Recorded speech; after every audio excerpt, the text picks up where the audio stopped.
Welcome to the Back Nine Six Pack with Mitch and Justin. Let's roll.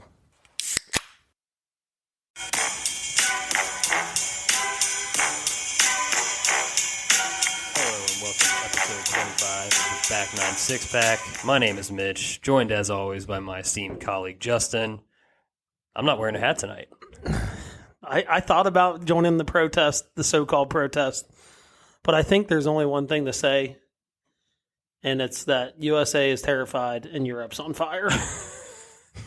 I've had that stupid song stuck in my head since last night. You and me both. Watching the bus ride, my envy is just unparalleled. Oh. And I'll tell you, we talked a lot. This is before our podcast, but we talked a lot about how, man, U.S. guys were going after it when they won at Whistling Straits. They don't nearly do it as well as the Europeans. No, they do none of it as well as the Europeans. Golf included. Yeah. None of it. I'm opening this now. I need this to get through this. Yeah. This is a cathartic experience, I think. Miller Lite, always packing the punch. Yeah. Need this. You know what I was so frustrated with is I set back my sleep schedule multiple days to watch that bludgeoning that happened. Well, not only that, but we'll just get this out of the way now, too. NBC's coverage was an absolute disgrace. Oh, my God. Oh. By the way, if I ever see Derek Jeter on another commercial for the next 2 years, I might throw myself off a building. But the coverage was terrible.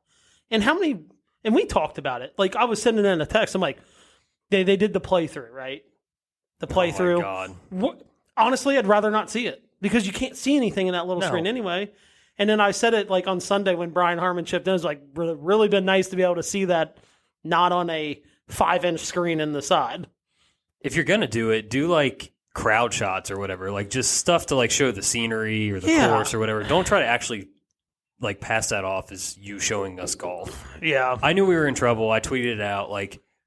I stayed up late to watch it. The moment they came back late from a commercial as a group was being introduced for the second match of the event, I knew we were screwed. There's no way. Yeah, and I get. I didn't ever watch it from when the matches were going off at 1 o'clock.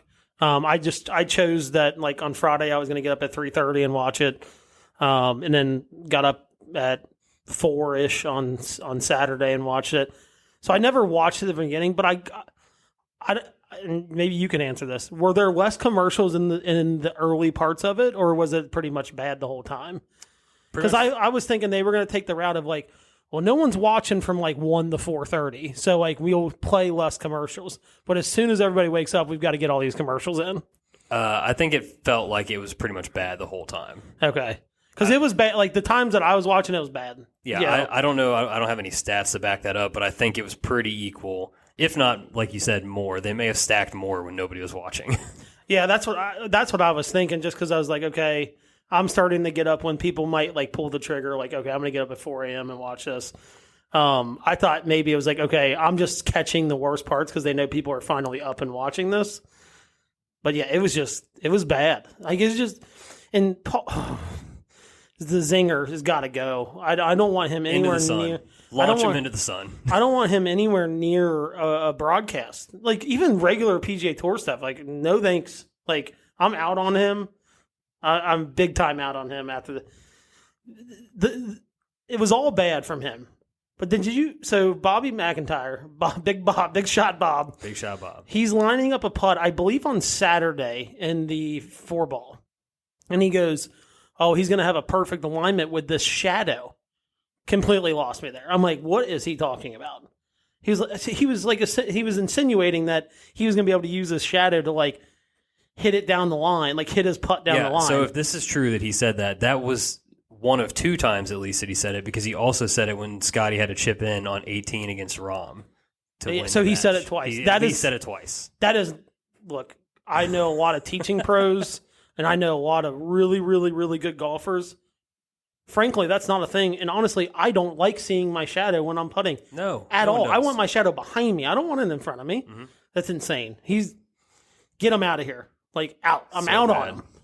And then just all of I will get into all the controversies and drama and all that, but his just outright defense of everything for the Americans and the love fest around Patrick Cantlay and all this stuff was just like. I mean, there is definitely. I will say this. He was defending it without really knowing any of the answers, like any facts. Like he was just blatantly defending it. Yeah. I think when I started seeing more stuff come out Saturday night, you saw Steve Stricker kind of come out and go, "This is not true." Steve Stricker to me is a pretty good source. Like he just doesn't. He's not a guy that's like slimy and trying to hide stuff. Like what we'll talk about. Zach Johnson was. Like, that's not Steve Stricker. And I think you could ask anybody, that's not Steve. So when he came out and said, this is false reporting, this is 100% not true, I kind of was like, okay, that to me is a pretty good source. Now, am I going to just, like, blatantly defend it? Like, on Saturday afternoon? No. Because I was even saying, I was like, if he's doing that, he's an idiot. Like, that's stupid.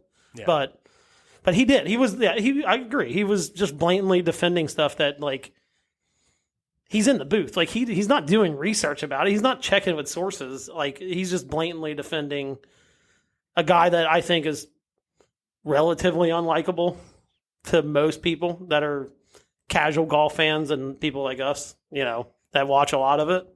Yeah, I think with the coverage thing, I now understand why the coverage during normal tournaments is so terrible because, like, there's a maximum of 24 balls in play for them during the Ryder Cup. Yeah. And they just lost it. Like, they completely lose the plot of anything that's going on in any of these matches. You can go into the app. It's literally like a hole ahead. You'll see, like, someone's approach shot, and they're already teeing off on the next hole, and you can see that they've won or lost the hole. So I had like it's not an iPad, but like a Fire, like an Amazon Fire tablet or whatever. Yeah. And I had the app pulled up, and I was kind of following along on there because I realized how terrible it was.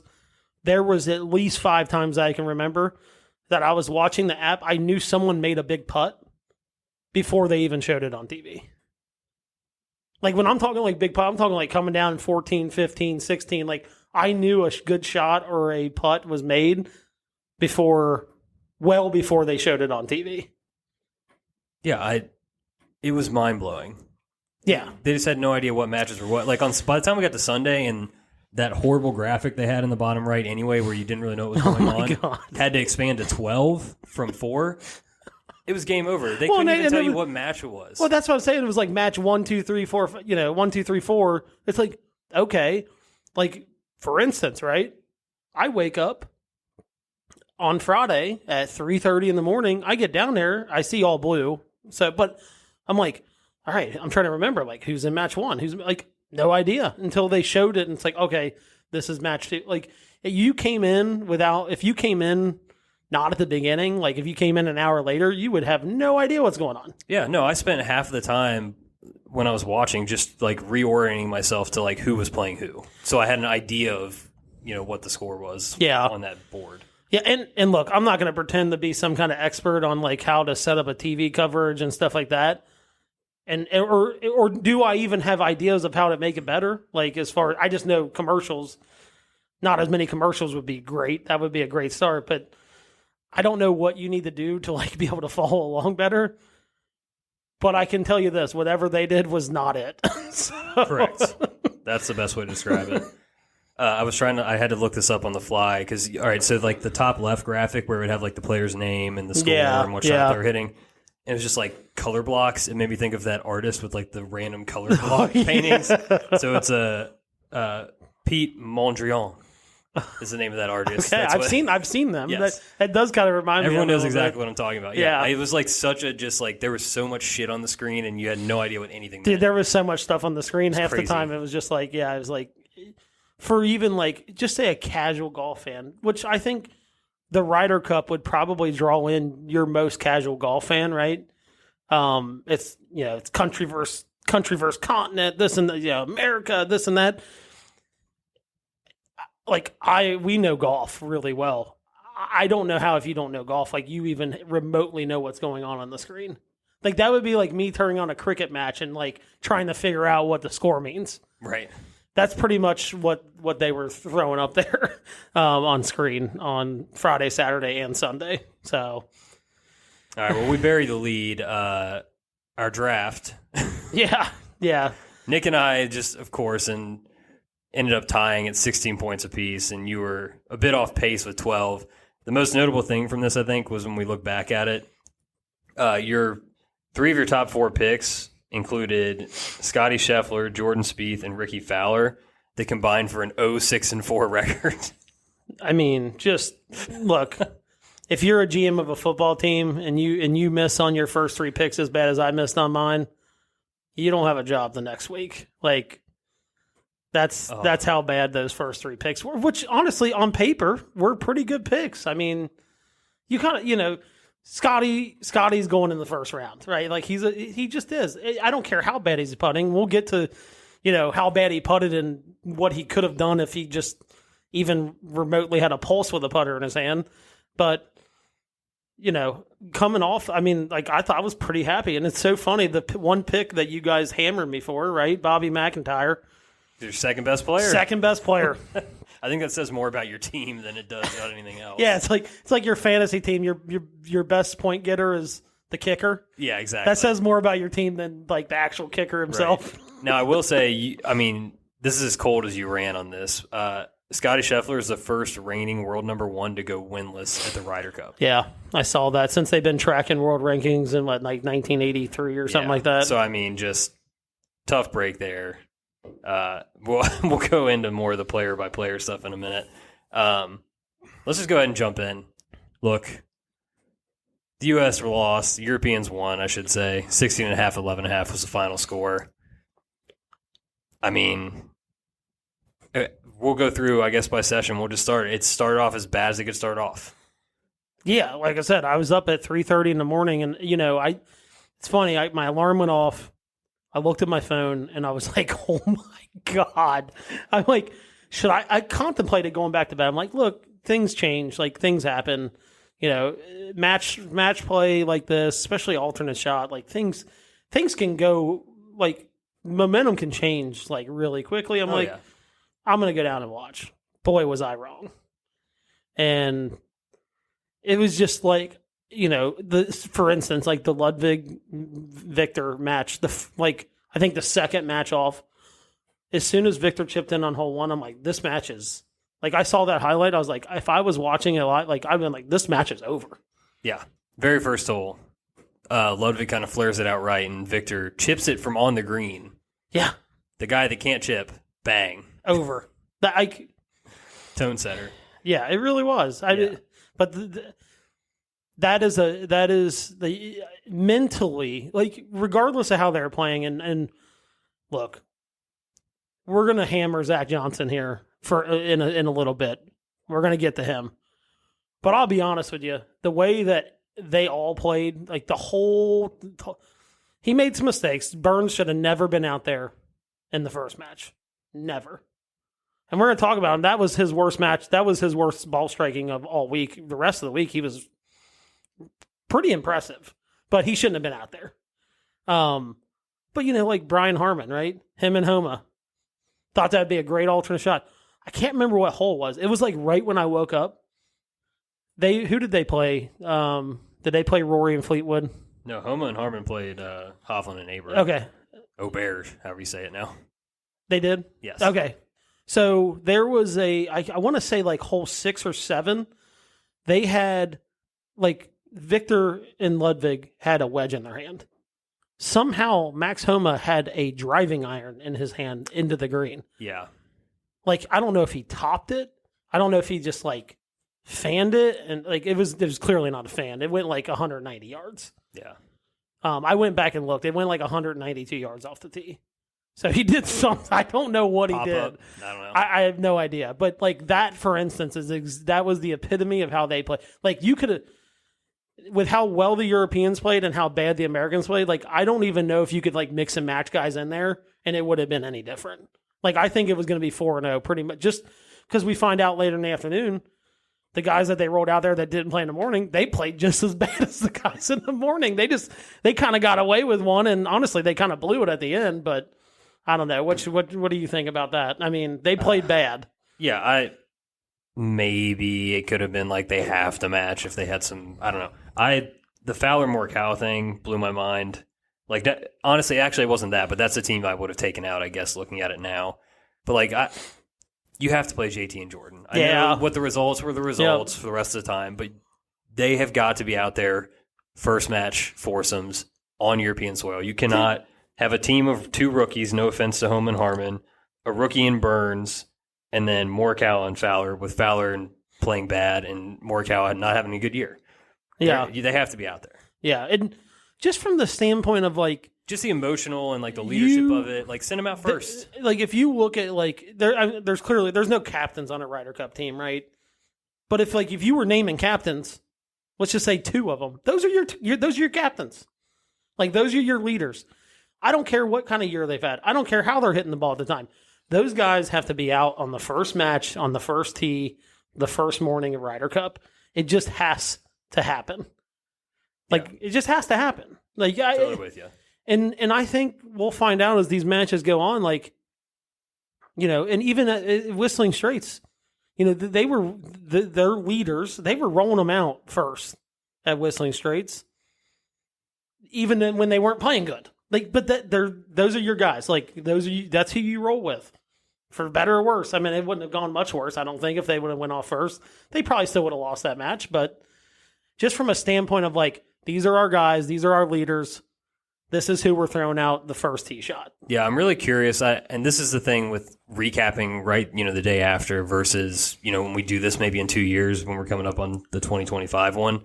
Like, I'm so anxious to see just all the stories and stuff that comes out from this. Like, were these pairings what the data said? Were they, you know, Zach and the captains going off script and, you know, like playing that game and just kind of, you know, Monday morning quarterbacking it with some more info, I think will give us a little more clarity here. So we didn't say it. U.S. gets beaten 4-0 in the first session. Yeah, just Rahm and Hatton beat Scheffler and Burns 4-3. Ludwig and Hovland beat Homa and Harmon 4-3. Lowry and Straka beat Fowler and Morikawa 2-1. McIlroy and Fleetwood beat Schauffele and Cantlay 2-1. It's the first time that a European team has ever had a 4-0 lead after the first session. Which you're going to hear a lot of the first of this, the first of that, the worst in history. You're going to hear a lot of that throughout this. Yeah, I think the match, when I knew we were in for a long weekend, was that Cantlay-Xander match in the foursomes. I think it was 15. They have about, European team was in the front bunker. Mm-hmm. Dead. They hit it up to like, I think I say like 10 feet maybe. They make that. Cantlay runs their 20-footer by like 4 or 5 feet. Xander misses it. They lose the hole. Yep. So on a moment where you're like, oh, we're going to get this back to even, they went the 2 down. And I was like, oh boy. Like that, if that wasn't the like overall perfect symbolism of how that weekend was going to go, it was that hole right there. Perfect chance to win a hole and you end up losing it. Yeah, and that's a theme too as we go along. Like the finishing stretch here was awesome. Like 16, 17, 18 were so cool, and the U.S. just absolutely shit the bed down the stretch in a lot of these matches. Yeah, I think for the most part, like just from watching and stuff, the U.S. team from like 7, 8, 9, 10, 11, 12, I would even throw that short par 3 in there. You know, we talked about it. Like there was a couple shots we saw in big moments where it's like, man, like you got to put that wedge close. But they didn't play that hole bad. But like 14 and on, oh my gosh, it was like as soon as a match got to 14, I was like, or later on in the weekend, like Saturday, I'm like, oh boy, yeah, like we better have a 3 or 4 up lead going into these holes because they just didn't play them well at all, especially 18. I mean. Yeah, I want to say 16 and 18. There was so much like things that flipped on those 2 holes. Yeah, other than the Homa chip in on 16, which we'll get to in the later matches, but like 18. But heck, the first, I don't think they made it to 17 in that last match. I think, but there was only 2 matches that made it to 17. Yeah. Other than that, like, and I remember they were joking about it on the broadcast in the morning. They were like. You know, everybody talked about hole 16, drama, drivable par 4, water right. tough up and downs kind of all around the green. And they joked about it. They're like, we haven't even seen a match get here yet. So, well, yeah, now in this afternoon, hole 18 plays a very big part in the way that the rest of this event is shaping. Yeah. In the afternoon, so underrated part of this, in the morning session, the U.S. team never once had a lead in any match. It takes them approximately 6.5 hours on Friday before they have a lead in any match. And I believe it is the first match in the afternoon session where JT and Spieth, I think JT birdied like hole 6, that finally gave them a lead in a match. Just absurd. Remember when we were talking about at Whistling Straits where the European team didn't win a point or any points for like 7 hours? We didn't have a lead for 7 hours. Just not good. Not going to get it done. So this is a 4-ball, so best ball. Europe ends up winning 2.5, 1.5. There are 3 halved matches, and then McIlroy and Fitzpatrick with Matt Fitzpatrick just lights out on the green. I think he was 7 under through 9 or something. They won 5 and 3 over Morikawa and Schauffele. He didn't miss a putt in that match. No, he was absurd that match. I was talking about hole 18. So early in the matches, and not even early, pretty late in the matches, there's a lot of red on the board here. And the U.S. looked like, okay, we can salvage like a 5-3. If something goes really crazy, maybe 4.5, 3.5, and they're right back in it. That did not happen. JT and Spieth on 18 against Hovland and Hatton. Hovland makes like a 30-foot bender over that, like where the green, like the pin was up above on that ridge. Oh, yeah. Up and over a ridge. It could not have, if it had any less speed on it, it doesn't go in. No, like it looked like it sat was on the lip and dropped in, basically. Mm-hmm. So that ends up having that match. Rahm and Højgaard. Oh, my God, the Rahm putt. Rahm hits an eagle putt that is probably 10 feet past if it doesn't hit the hole. This thing hits the back of the cup, pops up in the air, drops down. Bang. Win the hole to have the match. Can I say something about that, though? Sure. I thought the situational awareness that the U.S. team played with the entire weekend was not good. Piss poor. Very bad. I honestly think that I've seen better situational awareness in the match play tournaments that we play at our club. Meaning, when you have a guy in for par, you don't leave a putt short. Right. When you have a guy in for par and it's tied, you don't baby it. Like, you do what Rahm did. He had a guy in the hole, and he was like, I'm hitting this. Like, I'm going to get it there.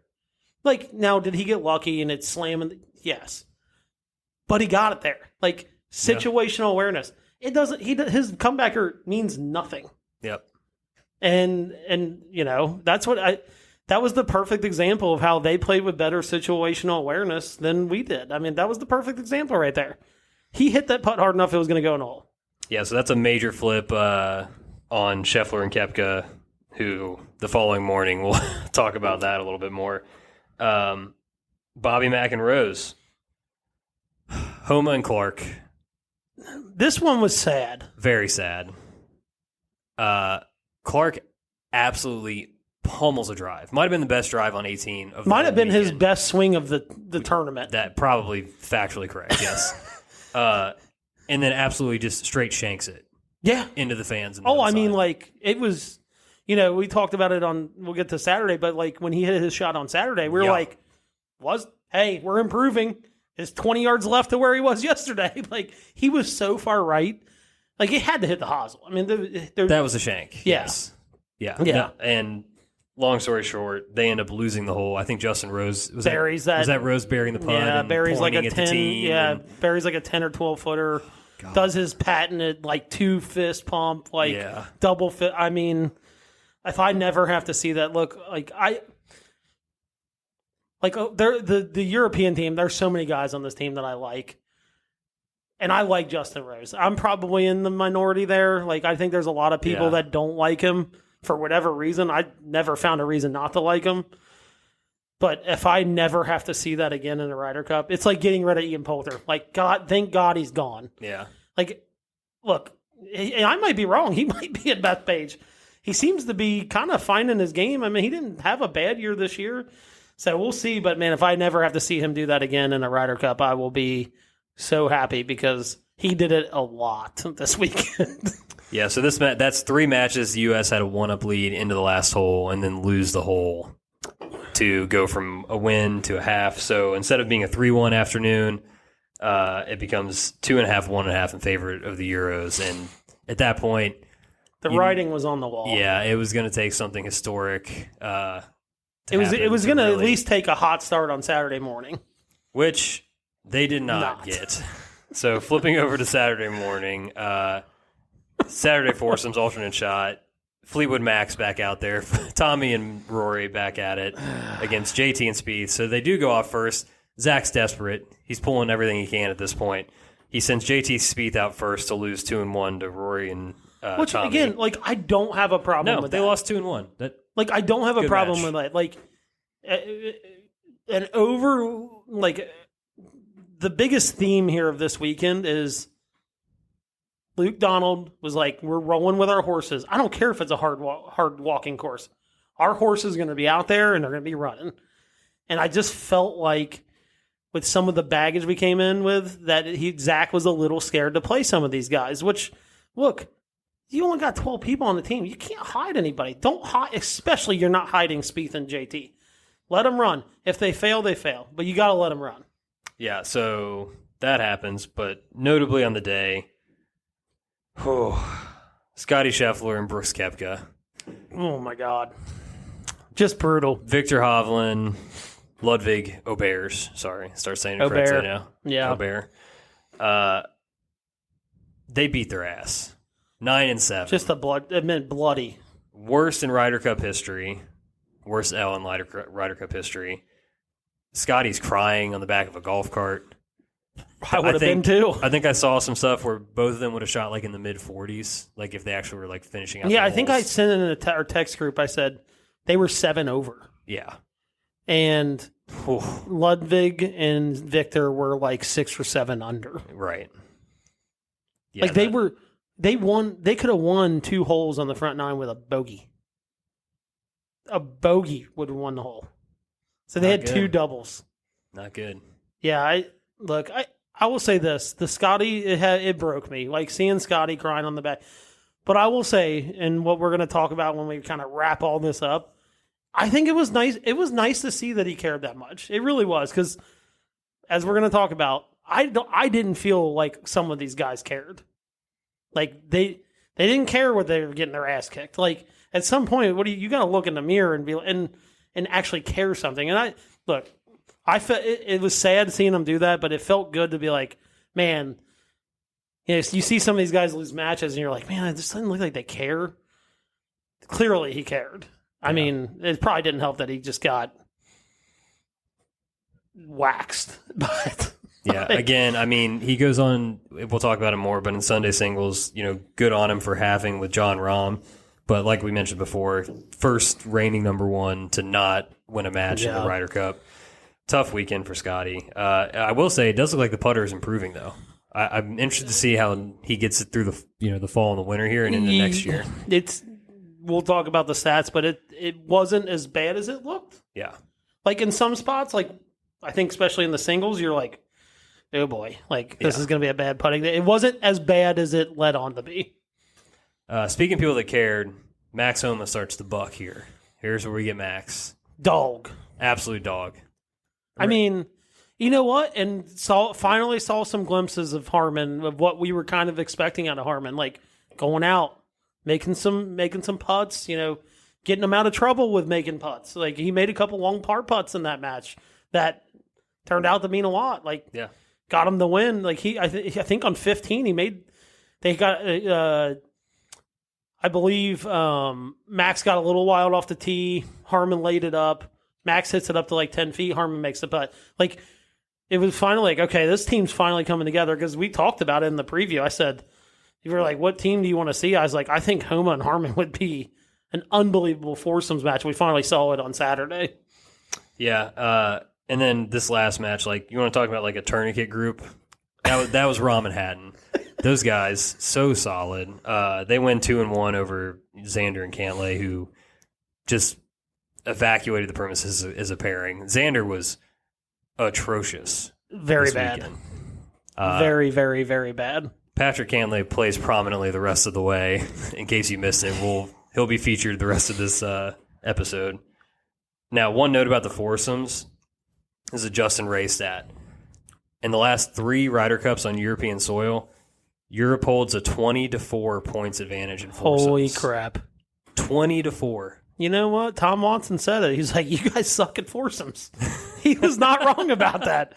I mean, look, what he said is pretty much true. I mean, heck, even at Whistling Straits, like in the match, like what felt the hardest was the foursomes. Now, they ended up with a good record that year, obviously, because they won 19-9, but those matches were the most difficult of the day. Sure. And what do you think it is? Like, I was trying to think about that. Like, why are they so much better at it than us? That's a really good question. Like, I do know that, like, over there from a young age, they play a lot of that. Like, I will tell you this, like, I didn't play a lot of that until we joined, I joined Hamilton Elks, and we have alternate shot portions of tournaments and things like that. Like, I didn't play much. I don't think I played it until I was like 18 or 19 years old, and we did it in our Ryder Cup for our golf team in college. Like, I didn't really play that, and maybe that's what it is. I don't know.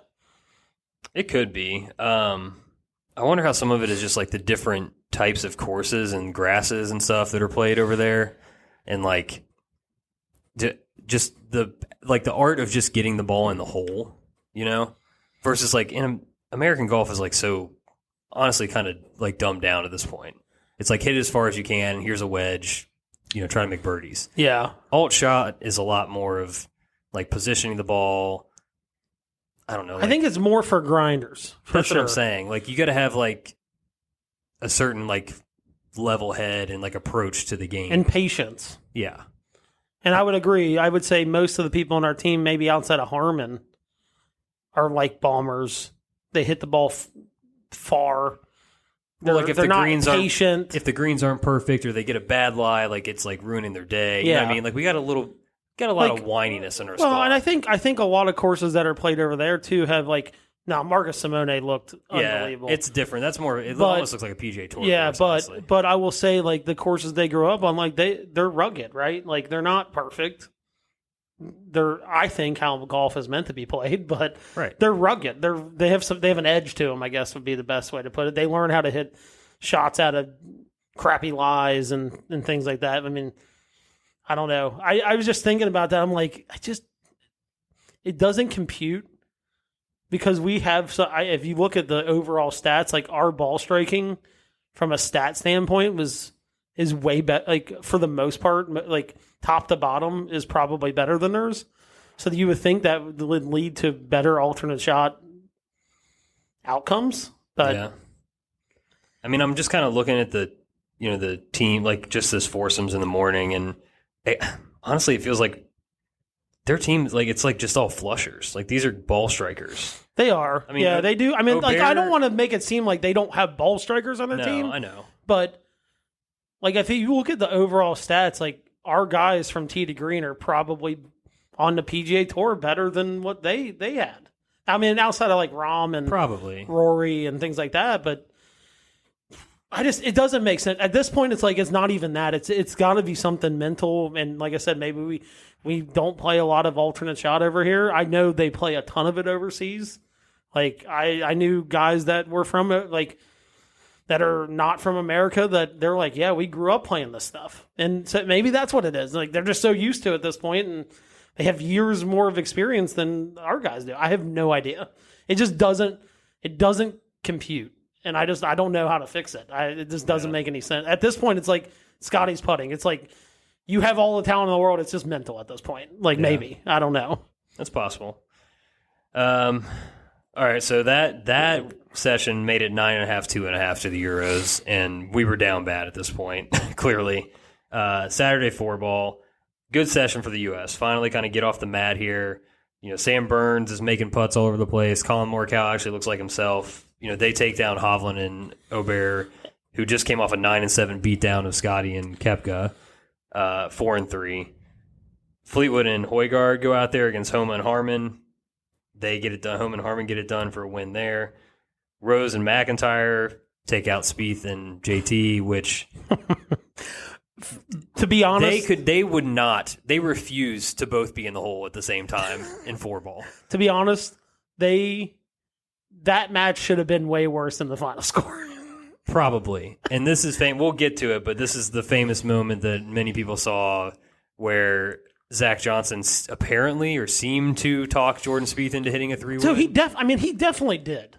Yeah. And so at first, I guess I'm still mad about it because I follow, I've kind of gotten into this like course management stuff with, the like shots, what your scoring average is from, closer to the hole. You always want to try to be closer to the hole regardless. Like if there's not a hazard, like you want to be closer to the hole. You're just going to, no matter what, you're going to score better when you're closer. It just is what it is. Sure. And so I follow a lot of these guys on Twitter, and they were losing their minds. They're like, what? Besides the fact that you need 2, it's not even that. The scoring average with him hitting a driver in the 3-wood and like laying it back to say, 50 yards, and him being like a chip shot, it's probably a half a stroke lower. Well, I don't think he was trying to hit the fair. He's trying to hit the green. Like he was. I don't think he was. I'm telling you, he was. I don't think he was. I think the conversation was driver's going to get you through or past it or long left, but you can maybe hit it on the green. I could see him trying to get into that fairway right there. Oh, because that was a good angle. If you remember where the pin was, it was kind of like back center, and you saw guys kind of getting up to that left side, and it was dead. I mean, it was. If that was the conversation, I hate it even more. But these guys are going nuts because they're like, they're thinking of scoring averages from. Who cares if you're short-sighted? But I think where Zach, and this is where you need a guy that understands these it's a numbers game, right? Like, I think Zach's old enough that he's in that line of thinking. Like, he doesn't think like that. Because, like, if I'm standing on that tee, I'm like, I don't care if you're 20 yards over.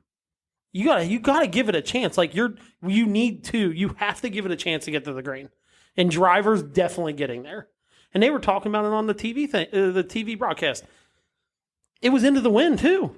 Yeah, he comes up woefully short into the water. I think he pushed it. I think he was trying to get it up into that fairway. I really, and I think Zach's thinking behind it was, I've seen guys hitting chip shots from behind here, and it's kind of a tough shot. You mean like the 4 guys that chipped in on the freaking weekend? My God. Yeah. I think he was thinking, hey, that's not the easiest up and down. They're already over the green. Try to get something out in that fairway short and left of the. I think he pushed it and ended up in the water. Okay. I truly, truly believe that's what he. That club was not getting there. Yeah. Either way, he did. Zach Johnson later said that he would never tell a player what to play, and he was just giving him the data on the situation. Blah blah blah. I don't even think the data backs that up. Exactly. That's my point. There's no way. There's no way. Lou Stanger, and I probably mispronounces. That's the biggest guy I follow. He's with Arcos. If you know what Arcos is, you put the things in the end of your club, kind of track shots, stuff like that. And always he just tweeted out, he goes, "Oh my," because I'm sure he's sitting there thinking the same things we are. Like, even if you go into the press conference and go, the numbers back this up, that is not true. No way the numbers back up him hitting 3 whatever driver. No chance. No fucking chance. Yeah. And that's where I'm like, that's when I texted you. I was like, I owe an apology. We'll get to my apology a little bit. But I'm yeah, well, just gonna leave it at that. I don't want to go into my apology right now. That's good. Well, but it was the lowest point of all low points. I mean, and that's saying something based on how the weekend went. That was the lowest point for me anyway. Like, it just. We'll get there. While all that was going on, Patrick Cantlay decided to put the team on his back, and I don't even remember how it all went down, but. Massive putts, I think, on 16, 17, 18. Yep. Fitzpatrick and McIlroy were leading this match, I believe. They might have been even 2 up with like 4 to play or something like that. Yeah, they were. Yep.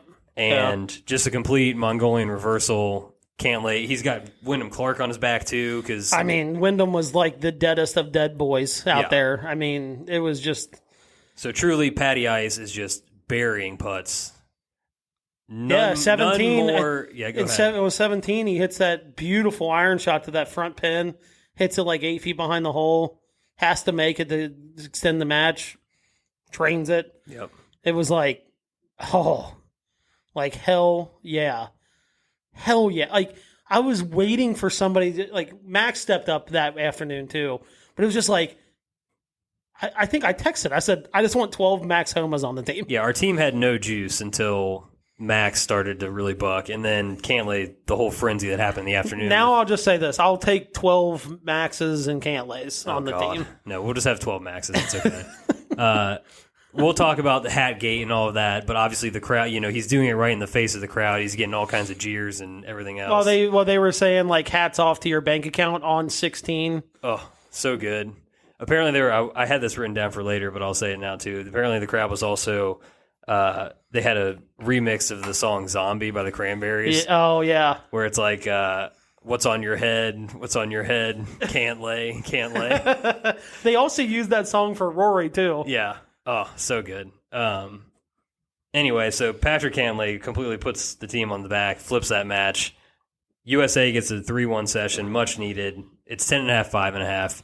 This would be the most historic comeback, I believe. Ever. Yeah, 10-6. 10-6 at Medina was the previous 4 points. This is 5. So, we're not expecting much, but Sunday singles did have plenty of drama, and there were some windows that were open for a minute. And I was tracking. I sent you some of the stuff for, like, shots gained and stuff like that. The Twitter page that I follow, they were kind of tracking based on shots gained and stuff like that. The whole week, they were tracking, like, okay, what's the percentage?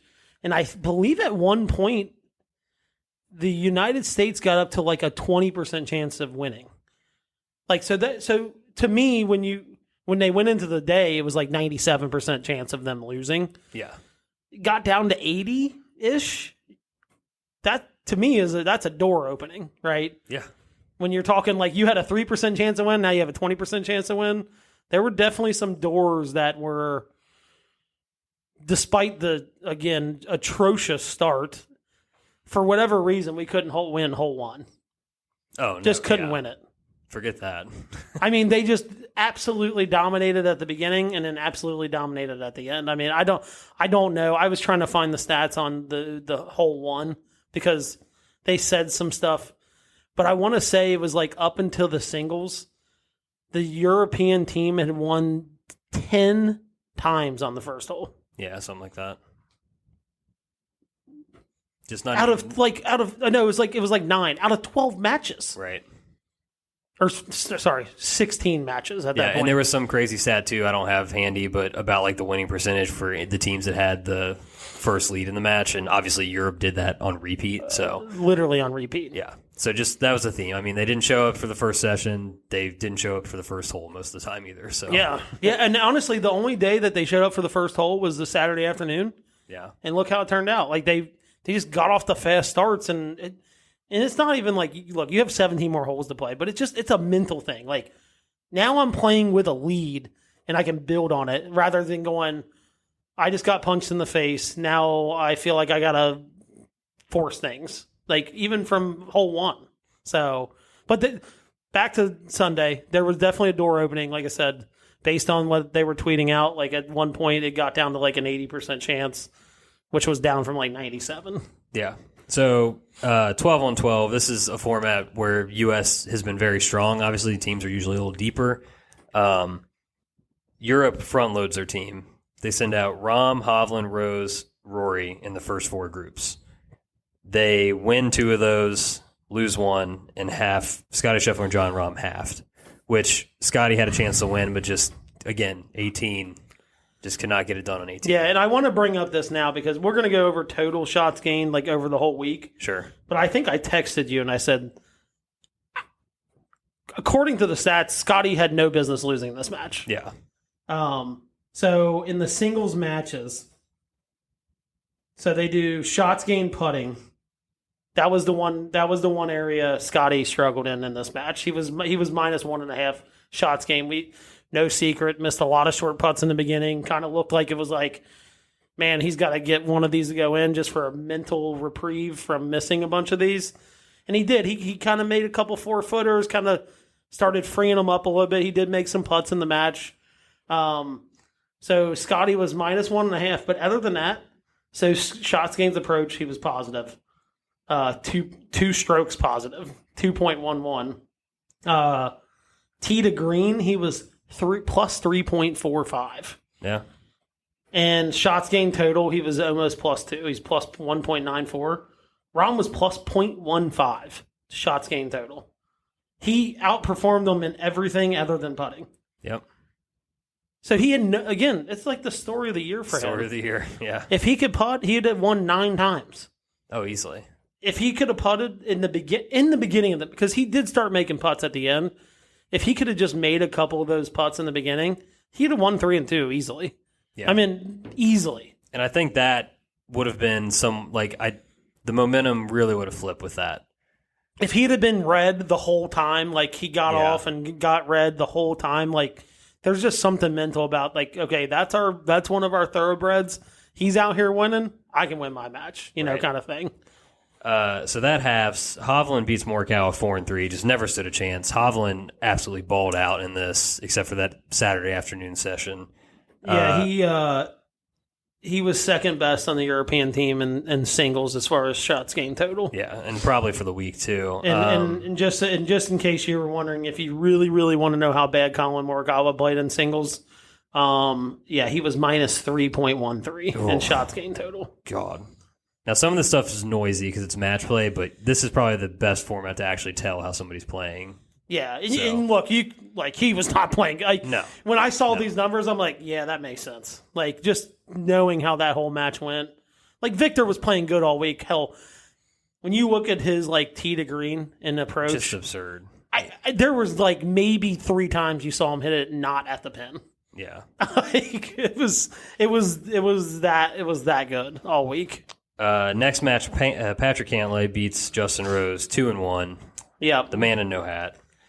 Rory McIlroy, Sam Burns had no business in this match. It was 3-1 was the final. It felt bigger than that throughout. I'll tell you. It wasn't competitive. Right. But it wasn't how Sam Burns played. It was how Rory played. Exactly. Rory was almost +5 total shots gained. And Sam was positive in shots gained. And he outputted Rory, bar none. Yeah, Rory was a man on a mission this weekend. There was just no doubt about it. Here's my thing. That's the match that with Rory, how he played, and the stats will back it up. There was nobody you could have thrown in there that he would have not beaten. Right. It just is what it is.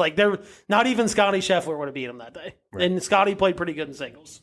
So next match, Matt Fitzpatrick. He tried to give Max this match at every turn, and Max was just not going to take it. As much as I love Max, he just did not take it from him. Some short missed putts, Matt Fitzpatrick hits it in the water on 16. Max hits it farther right into the water instead of just So there was a stretch, I think it was 10, 11, 12. Max won 3 holes in a row. Yeah.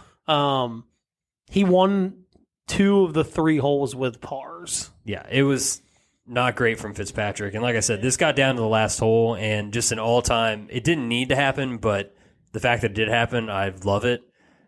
Max has to take an unplayable greenside because the lie is so bad on 18. Which turned out to be a really good call. Which, I don't know how many people would have actually thought of that. He credited his caddy to, being the cooler head there to say, hey, we're going to do this. Don't try to hit this. And we're going to get up and down. Yep. So he takes the unplayable, hits it to probably 8 feet. Needs to make it for par to have the match, buries it, and just unleashes a massive scream fist pump. I don't think there's a guy that you could be more happy for that just with the week he had and just being a rookie, and there's nothing he's so likable. It's insane. And it's, knowing his backstory, if no one knows their backstory, he went through a stretch, he made it on the PGA Tour.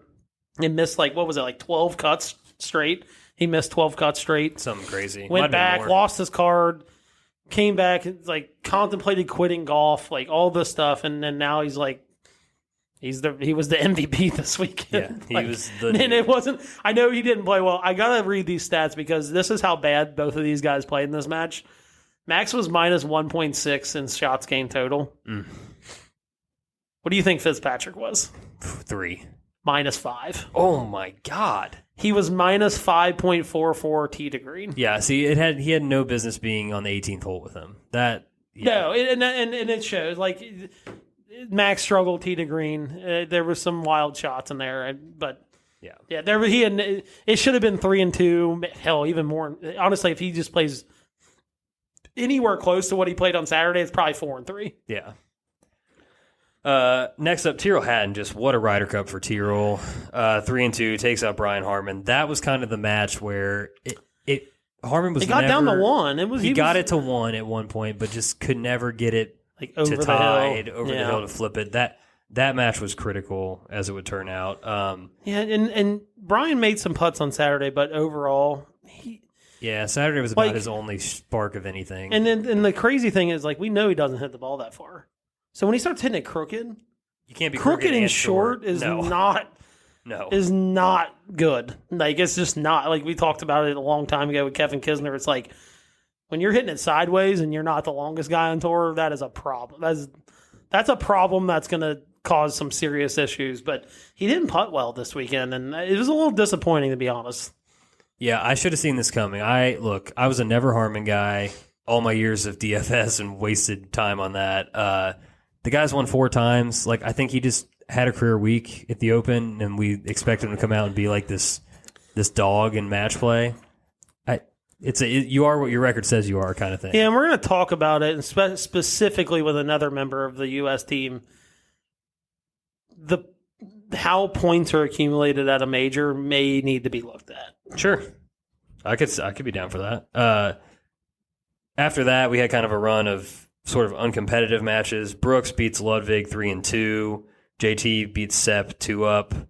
Xander gets his first point of the week. He beats Højgaard 3 and 1, which he's lucky he played Højgaard because I don't think anyone on our team would have lost to Højgaard with how he was playing. No.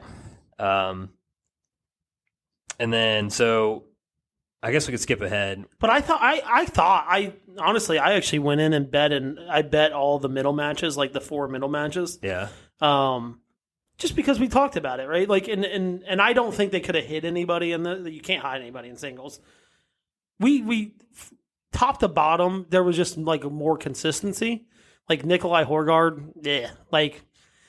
Bob McIntyre ends up winning talk about in a second, he ends up winning his match. But I just thought our middle of our lineup, it's look, we're gonna front load, which I don't think he kind of front loaded. I think he did. I'm looking at it. I think the only thing he could have done is you got to bury Colin. He was playing so bad. You got to put him down. They should have buried Colin. And you got to bury Brian Harman down there with they should have buried Brian Harman. But they should have, so you probably bring up Spieth.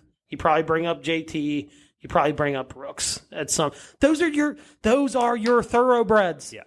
You cannot put them in the middle where it's we don't even know if these matches are going to matter. Look, that drove me insane. When I saw Brooks, Spieth, and JT at the bottom half of the matches, I'm this, what are we doing here? Yeah, you send Sam Burns to be a sacrificial lamb to Rory. And then, which honestly, with how Sam was playing after Saturday, I can kind of see, and we talked about does Zach actually know the stats and stuff like that? If I looked at the stats, and I probably wouldn't have played him there, but I would have played him he would have been 5th or 6th off. Yeah, he wouldn't have been the 4th one off. My point is Rory McIlroy versus Sam Burns, an above average tour player probably, versus Rory McIlroy versus Brooks Koepka, who has another major over him. It's just Brooks would have. You felt like Brooks would have been risen to the moment kind of thing, or he does maybe it all intimidated the time. Rory a little, He just does it all the time. Yeah. I just think Rory got on the first tee and dude, this guy's not beating me. Yeah, he has no business beating me. Now, if Brooks is out there, he's hey, he's got the same amount of majors. He has one more. Actually, one more. He plays well in big moments. It would have just maybe put a little more doubt in Rory's head. I think when he walked on the first tee and was I'm playing Sam Burns, this is not going to be a match. Yeah. It kind of gave him the freedom. And you got Harman against Tyrrell. if it's JT or Xander against Tyrrell, I feel way better about that being competitive. Instead, they went out and beat Sepp and Nikolai Højgaard, and it's like, put Brian Harman against those guys. I know you don't know. You don't. But you got to take a chance that they're going to. But you got to know. You got to know in their first 6 matches, those are going to be the guy. Like Bob McIntyre is not playing in the first 6 matches. Right. Nikolai Højgaard is not playing in the first 6 matches. You know that probably almost for a fact. Like you can't see their card, but you know those guys are not going to be up there. Yeah. They're just not. The one guy that they kind of, and they put Shane down here too, which I think they put a lot more stock in him than maybe we do. But Tommy Fleetwood was kind of like the tournament guy for this. It was like, session. Hey, if we get down to this, we got to have somebody. Which is fair. Like leaving one of those guys. Like if you would have been like, hey, we're gonna put JT down in the second to last match because we believe that if it comes down push or shove, he's in one of the last 2 matches. That's our guy. We're leaning on him. He's our leader. I get that, right? Yeah. That's what they did with Tommy Fleetwood. But just having that many guys, Sam Burns, a rookie, who was playing well, but a rookie, top 4 matches just seemed like a huge mistake of many mistakes that were made this weekend. Right. And so we get down, long story short, Tommy Fleetwood beats Ricky Fowler 3-1. Ricky conceded that was the winning point. It was probably like a 2-footer, maybe. You have but to make him putt it. I know you got to at least you got to walk and be like, dude, I'd give this to you, but this is to win the Ryder Cup. I'm going to need to see that one, kind of thing. You just right? have to make him putt it. Yeah. And then he didn't get the Jacqueline Award, which was like, I think everyone was like, oh, he gave him to him, like, oh, he's definitely getting the Jacqueline Award. No, he gave a putt to win the Ryder Cup, and he didn't get the Jacqueline Award. He's 0-2. He didn't even play. Whatever. Anyway, we'll get to him. I swear to God, I forgot he was on the team until Sunday. Yeah. So that was the winning point that was needed. Jordan and Shane Lowry were on the course last. I believe they have their match, and then Bob McIntyre. Which, by the way, was a cool. I could imagine. I think this is the only good thing Zinger said the whole weekend. He was like, "Man, that looks like a lonely place out there." Like it was him. Shit. It was Jordan on the green with Shane Lowry and like thousands of Europeans around him, like loneliest. And you saw it when Jordan hit that putt. He just was like, and just like kept walking. Yeah, like hit it and kept walking. Like that was the only. And it was, but I thought it was a cool scene. It was like, man, you don't get this anywhere else. Like. As disappointed as I was, I'm like, this is what we watched the Ryder Cup for. So, yeah, even though it didn't mean anything, but last match, Bob beats Wyndham, which Bob's missing like 2-footers out there, and Wyndham can't beat him, so that's tough. Ends up being 16.5 and 11.5, as we already mentioned. Yeah, I put a missing person report out for Wyndham Clark. Can't be found anywhere. All right, let's go through this. I wanted to go through and just look at the points, the records, and just throw some grades out for these guys. We'll start with the Euro squad first. I'm going to run them down, starting with most points to least for each squad. Rory McIlroy, 4 points, played all 5 matches, went 4-1, A+, right? Yeah, we talked about it. Like, did we poke the bear at Whistling Straits? He's crying in an interview afterwards. I would say. Probably. Yeah. And my dumbass. The answer is yes. Going back to the preview pod, I'm like, all right, Rory MVP, redemption story, 9-1, most points. Nope, didn't bet it. I decided to take your Victor bet because it was a point longer. I mean, speaking of Victor, 3.5 points, also played all 5 matches. He went 3-1-1. Feels like an A to me. Doesn't get to the Rory level, but. Victor was incredible. I mean. Oh, just insane. He didn't play better than Rory, but record wise. But I mean, he set a record 9-7, 100% an A. I mean, set record. Like I said, there was a handful of times I can remember that he didn't hit a ball directly at a pin. I mean, it just felt like every time he picked up the club, it was going exactly where he wanted it to go. Yeah, and bouncing back to Rory real quick, this was his best Ryder Cup performance in 7 appearances. He's been on every team since 2010. So just crazy that, it feels like he's been around for so long, but man. Just so we're clear, this is how good Rory and Victor played. And actually, stats-wise, Victor played better. Victor was plus 9.67 shots gained total. Rory was, let's see, plus 8.09. Yeah. I mean, look, if those guys, their thoroughbreds play like that, just there's really nothing you can do about it. I mean, unless your thoroughbreds play like they should and play that well as well. One of the, looks like, 3 undefeated Euros, Tyrrell Hatton, played 4 matches, 3-0-1, had a half, 3.5 points. Again, another A. The guy was so solid. I mean, he didn't lose. What can you say? If you don't lose, pretty much. Also, shout out for maybe the best picture to come out of the event, the after party. Apparently, he was like closing it down. He was the last one. He's got, like, the light up. By the way, least surprising thing in the world that he was the last one. Yeah, him and Shane partying. were the 2 last ones out there. Least surprising. God bless. I don't know when we're going to give out a non-A here. Tommy Fleetwood played 4 matches, went 3-1, 3 points on the board, including the winning point. Maybe an A minus. He's probably a low A. We'll give him A minus. We'll go ahead. You know what? I'm going to give him an A because John Rahm played 4 matches, 2-0-2. Did have to do a little babysitting, played with Højgaard. Look, he was plus 7 strokes gain total. Guy is just so solid. Plus 7. Like, that deserves an A. We're just not an A minus.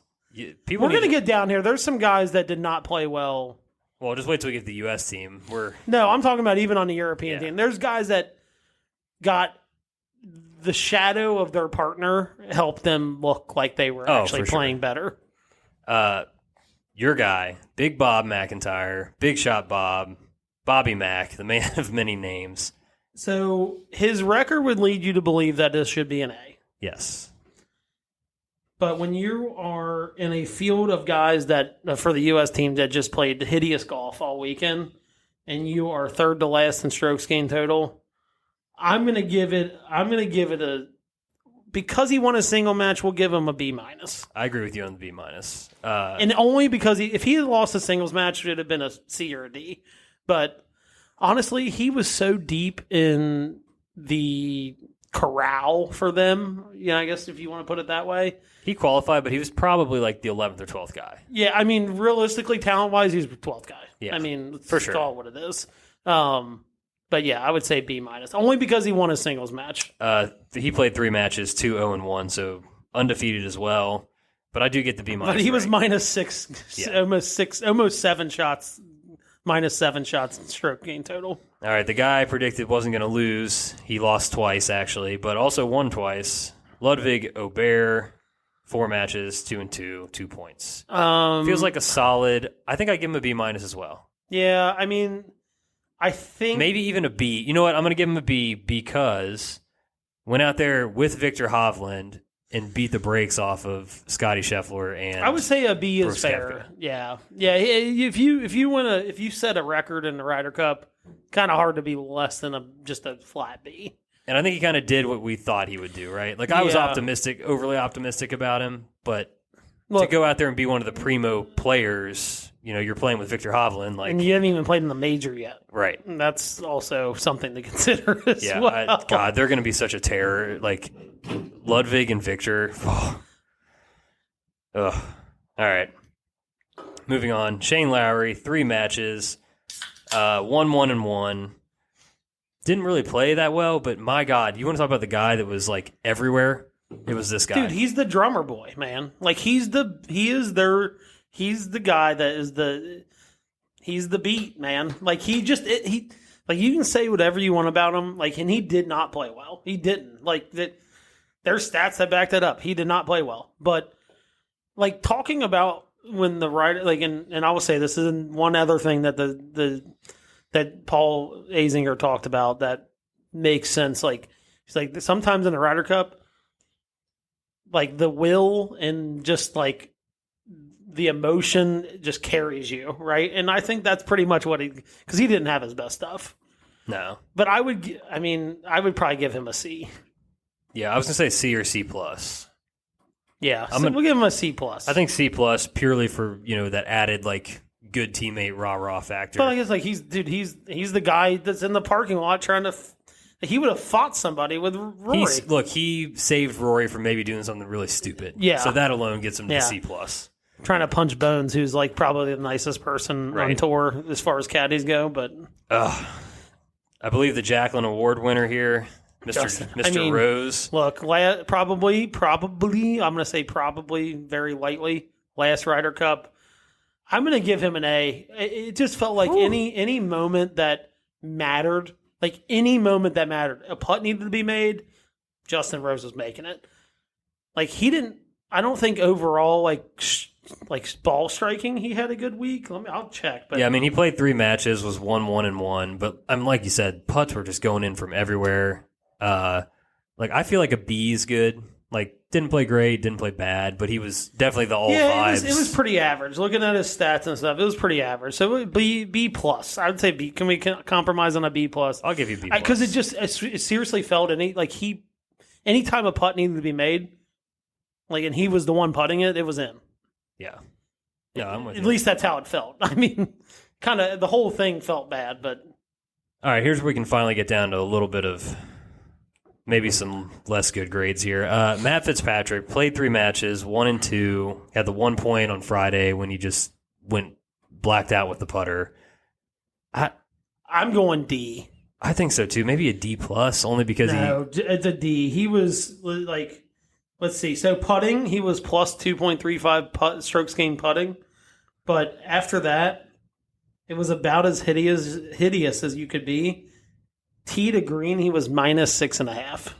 Yeah, we'll go with the D. It's kind of a lifetime achievement award. He's not showed up in Ryder Cups. No, he won his first match on, Friday. And then didn't win again. Yeah, we'll go D. That's fair. Same record, 3 matches, 1 and 2 for Sepp Straka. I think if you'd ask Europeans, I think they were probably the most outside of Ludwig, rookie wise. I think they were pretty excited about him just because of how hot he can get. I don't think it was overly great though. It was very average. He played foursomes twice with Lowry, and then what are you doing singles? He lost a singles match to JT. Yeah, I would say probably a C. Oh, better than Fitzpatrick. Yeah, I would say. I guess based on expectations. Yeah, Matt Fitzpatrick is. Matt Fitzpatrick is. If you consider he's a major champion. He's young. He's one of the younger guys. He's kind of. You would expect to be someone that would be some kind of thoroughbred for them, possibly, and it wasn't that. Yeah. All right, last guy on the team, Nikolai Højgaard, got a half point in 3 matches, 0-2-1. Man, this might be their D minus. Yeah. We'll go D minus. Yeah, part of the half with Rahm when he made a ton of putts on Friday afternoon with Rahm. But nothing super memorable outside of the putts. Yeah. Yeah. Okay. He definitely felt like the weak like Bob McIntyre went off last in the singles, but he definitely felt like their weakest link for sure. Yeah, easily. All right, here's where we get to have some fun. On to the U.S. squad. Let me pull my notes up here. Yeah, go for it. Yeah, let me check. Make sure let me check my notes. I would love to sit here and break down the European team, but the U.S. team's where all the actual conversation is. One note I did have on Fleetwood though. He's 4-0 in foursomes in the Ryder Cup, and he's 7-2 overall in Ryder Cups that are played in Europe. That's incredible. European killer. For sure. That's absolutely incredible. Yeah. All right. You ready? Yeah. Who are we starting with here? We're going to go down the points board again. So, Max Homa, 3.5 points, 5 matches, 3-1-1. A, right? Yeah, it's an A. The guy's a dog. And again, talk about heart and soul. I don't have anything bad to say about him. I mean, you could say he played bad in singles, but he found a way to win the match. That's what match play is all about. You might not have your best stuff. You can find a way to win a match and not have your best stuff. And he did that. I mean, hell, he was the only bright spot going after Saturday. I mean, really. Yeah. Him and Cantlay were truly the only bright spots.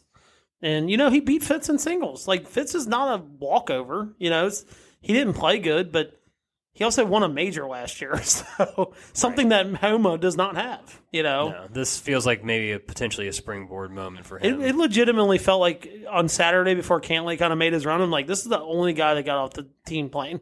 Yeah, like this is the only guy that showed up ready to play. And I'm pretty sure, I don't have the date in front of me, I think he was the only American probably inside the top 5 or so. I'll tell you here. Hold on, let me tell you.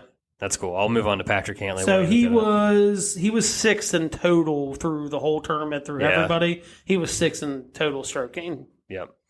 Patrick Cantlay played 4 matches, 2-2, 2 points, won a singles match. You know what's crazy is he didn't have his best stuff on Friday, and then he got benched. Remember, they benched him after the foursomes. Yeah, I wonder if that was part of the plan, though. I don't know. They went with Colin, who Max, I think Colin played worse than he did on Friday. For sure, yeah. But, I think he was actually ahead of Homa in strokes gained for the weekend. I would say this has got to be an A as well. I mean, look, Sunday would have been even less entertaining had he not made that putt, or just not made that putt down the stretch on Saturday. I'm going A-, only because I need to distinguish him and Max. Max played 5 and went 3-1-1. Yeah, okay, I'd agree with that. But you can look at Cantlay's singles match and you're like, oh, he played Justin Rose, who he should beat. But Justin Rose had just, again, like we talked about, just felt like he made every putt, and like he's just a hard guy to beat in that format, and he beat him. That's something to be said too. Like I'm very, very, very clear that I am not a Patrick Cantlay guy. I think his slow play if you actually looked at the stuff online, the groups, if there was matches behind him, there was a match in front of him, there was a huge gap.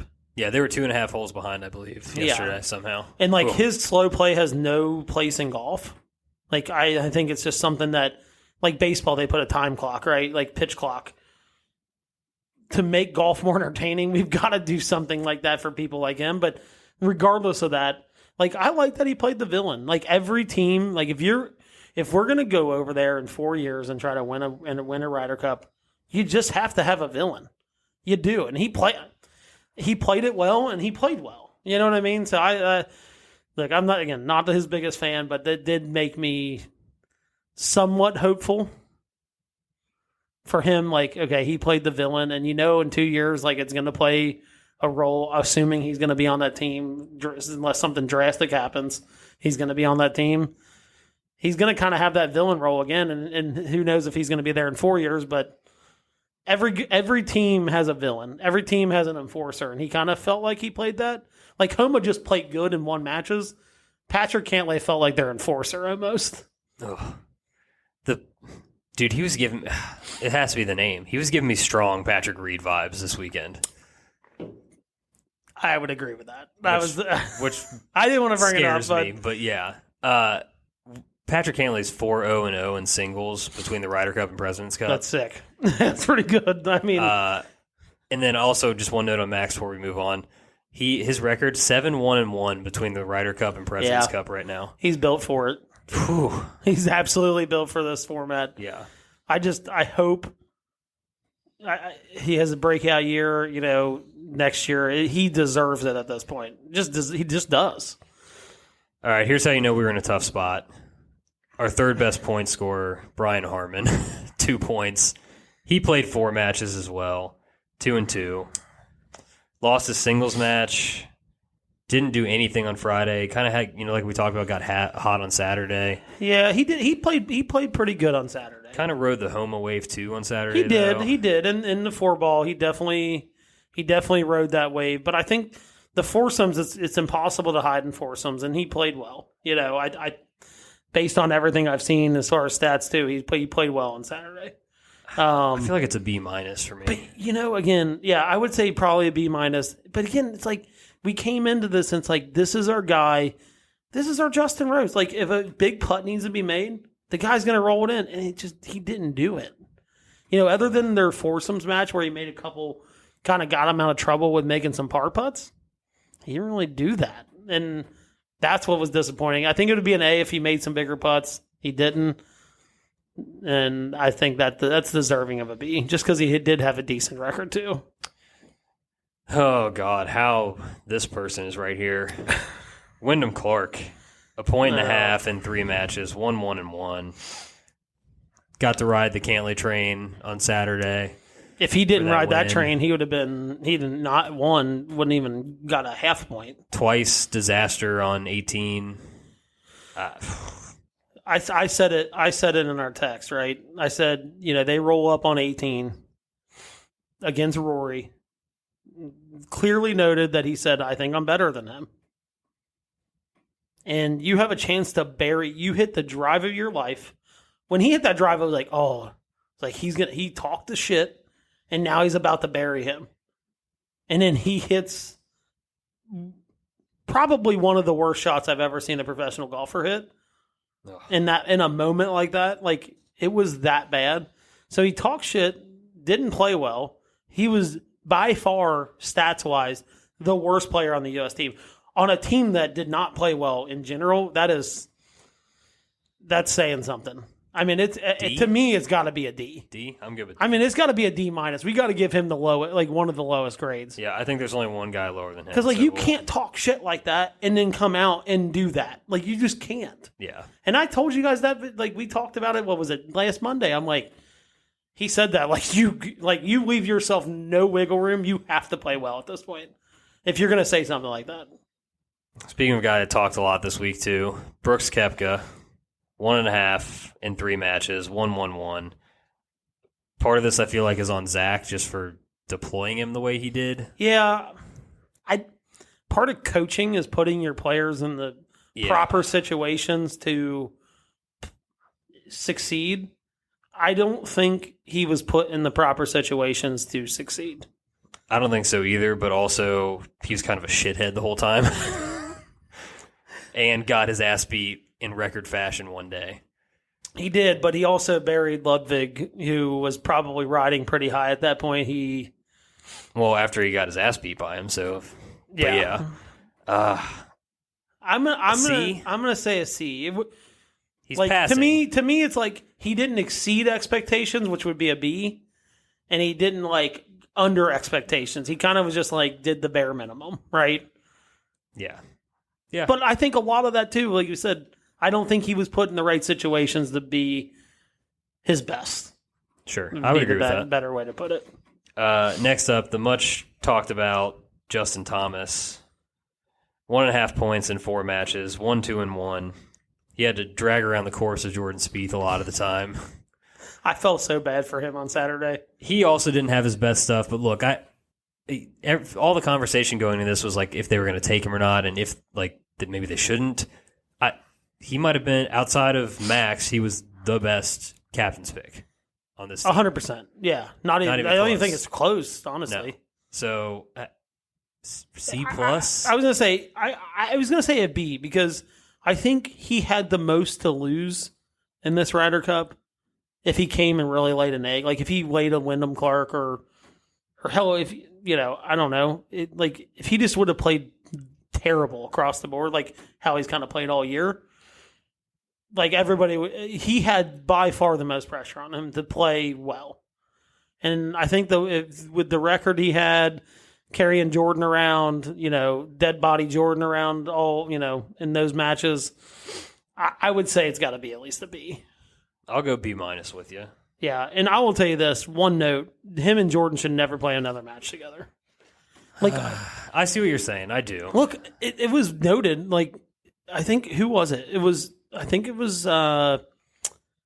Shane Lowry, and this is going to be pretty, I'm going to paraphrase his quote. He said, it's not about playing with your lad, it's about being told who you're going to play with and playing for pride. It's not about playing with your best friend. I get it, you want to, but if the coach comes up and says, this guy's going to play better with you based on analytics and based on what we know, then that needs to happen. I know they're friends. I get it. They're the leaders, but at some point, hell, they didn't even play good 2 years ago in the Ryder Cup. They were fine, and they were 4-0 in the President's Cup. Different tournament. Yeah, no, completely different. That's not fair. President's Cup completely turned out, but they did lose. I think they lost. They went.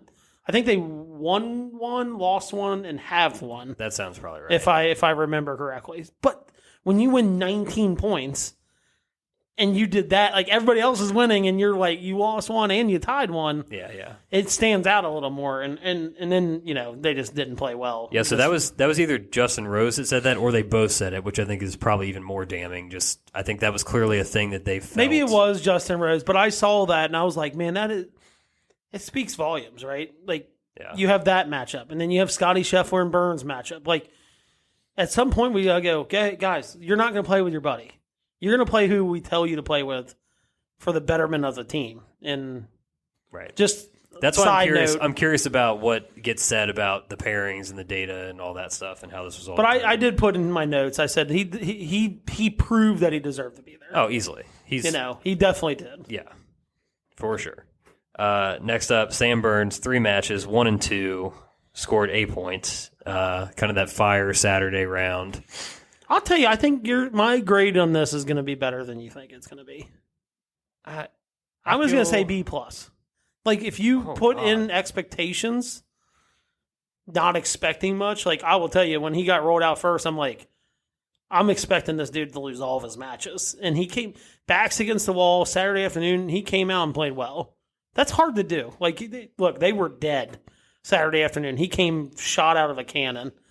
And then, look, Rory just out-dazzled him on the singles match, but, if Rory just, kind of doesn't play as good as he plays, he might have a chance to win that singles match. Yeah, I mean, because he did play well in the singles match. It's just Rory played so much better than him. Yeah, and the match that he did win was the Hovland-Aubert match. Yeah, they beat the formidable duo that was crushing everything, killed someone in the morning. I'll compromise and say B with you. I can't give him the plus, but I can hear your B. But he was third best strokes gained on the U.S. team. So God, that's what's crazy wrong with this team. We're getting into the sad territory now. My God. I thought the Wyndham Clark was the saddest, but no. 4 straight guys have played 4 matches and only scored a point. First up, Colin Morikawa, 1 and 3. This a D has to be a D, right? This was a guy based on expectations. Like we've talked about it, we've got a core of guys, right? And he's one of them. He is one of them. And for him, all 4 of these guys are one of them. God. When your core plays like the way our core played, it's not surprising we lost the way we did. And he's the forefront of that because he's supposed to be one of the best ball strikers on the team. I want to give him a D-. The only match he won was riding Burns hot. I want to give him that because he, again, other than a 5-hole stretch, he couldn't putt. Remember I texted that on Saturday. I said, Colin's putter finally is waking up. And he proceeded to miss 3 short putts in a row. That's on you, pal. It was freaking brutal. And then he got blasted by Hoffa. Look, I know Victor was playing out of his mind, but he's a young guy, our young core. Victor is their young core for their team. You just got to find a way to just beat them, right? The talent levels are pretty even between the two of them. You just got to find a way to not get blasted by them in singles. And he did. He had no chance in singles. There might be some sand in the microchip for Colin Morikawa. I don't something's going on there that I'm nervous about. I don't know. He's and I put in here, he's soft. He is so he is such a front runner. And this whole team is front runners. I will tell you this: we're gonna no, not everybody, I truly don't believe that. There's a lot of them. I don't believe that about Scotty. I really don't believe that about Jordan or JT. I don't think they're front runners. But I will tell you this: Colin Morikawa is soft as hot butter. I mean, he just is. You can see. When someone's got it, he just is. He's soft as hot butter. I see you laughing over there. No, I spilled beer down my face, but yeah. He just, you could see the fear in his eyes when he had to hit a 6-footer. That, to me, you're soft. Nut up You know what I mean? Like, at some point, you just got to, like, strap the belt a little tighter and try to figure it out. And he doesn't have that. I don't know. Let's leave it at that. Somebody else that doesn't want to make a must-make 6-footer is Xander Schauffele. Again, 1 point. Won a singles match, but up against Højgaard. He's soft because he claps at crucial times. Like, when I say you're soft in golf, like, it's different than football and stuff like that. Like, when you're soft, when you see a guy get over a 5-footer and, like, you can literally feel the fear through the TV that he's got to hit this putt, you're soft. And Colin was the same way. Like, he got over a shot or a putt that he needed to hit or make. You could literally feel the fear radiating off their bodies. And Xander was like that, especially with all these short putts he missed. I mean, he was... Oh. Yeah, there's all kinds of stuff coming out with his dad now, too, just being I sent you that article. Bad guy behind the scene. Yeah, this is a D- for me, too. Yeah, it's got to be a D-. The one guy down here... Which, by the way, let's talk about that right now. So he was, like, not going to be on the team in September because he wouldn't sign some, like, player benefit. Yeah. And apparently he wouldn't sign it because he didn't want Netflix in the locker room. Which I guess shortly after he had asked the question for it to be removed from the contract, the team voted saying they didn't, even the guys that are getting followed, they didn't want they didn't want them in the locker room to like protect that sanctity of like, hey, this is a locker room. This is where, we hash it out. Like, we don't want this stuff on camera. Allegedly, but they said they unanimously voted to have them not in the locker room. The Ryder Cup's got history. Like, I can understand them not... Like, there's so much other stuff that Netflix could tape at the Ryder Cup. They don't need to see in the locker room. I mean, do we know if they were in the European team locker room? Because this would be hilarious if they were. I would guess no. Well, I guess we'll see. They're more private than we are, I would assume. I don't know. But I guess that'll come out. But yeah, he was almost not on the team in September because he wouldn't sign the player benefit, according to his dad. Well, we may as well not have been on the team, so it's fine. I mean, at this point, it's like you throw Cam Young in there and take him off. Yeah. The one guy in this bunch of 4-match guys that only got a point that I think deserves a higher grade is Scotty. Yeah. Yeah. I mean, we talked about how good he played in a singles match, and he had. I think maybe a C+ or a C. Yeah. Didn't have his best stuff, but the dude battled, like, at the least. That's what I'm saying. Like, Scotty's not soft. Like, no. Look, we've all played golf. Putting woes are, like, they're demoralizing. Like, I've told people this all the time. I'd rather be up there skanking the ball. Like, hitting thin shots, hitting chunk shots, rather than putting bad. Because when you're putting bad, it's like you could fix all the technical stuff and still putt bad.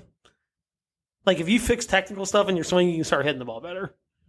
And it's just demoralizing. And he fought through it. Like, he's a grinder.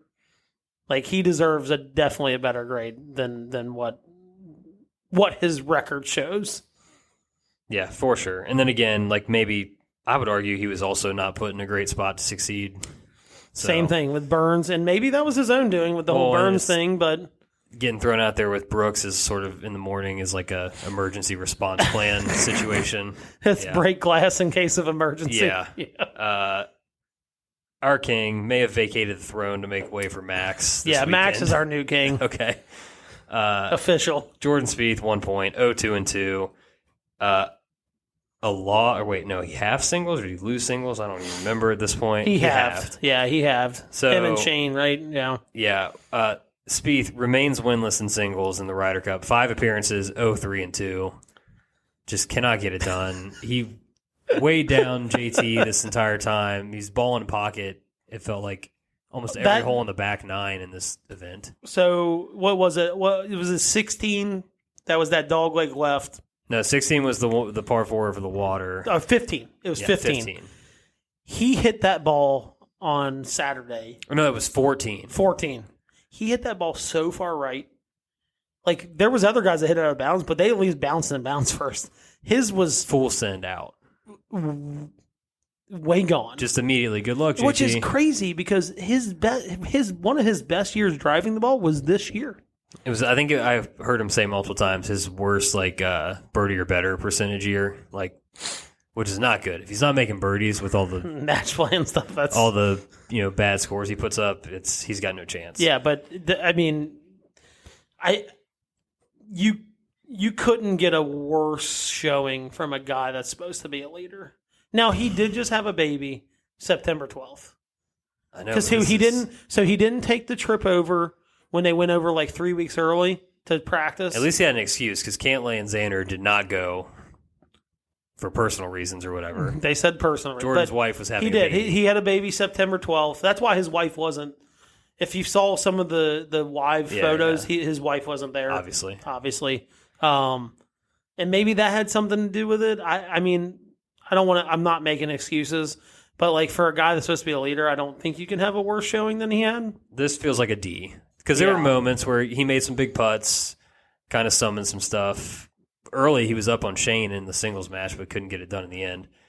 I think it's a D. Yeah, I would say it's a D. And, I'm going to give him a slight pass because of brand new kid. We know how that is. A lot of things don't matter. Babies are hard. You know what I mean?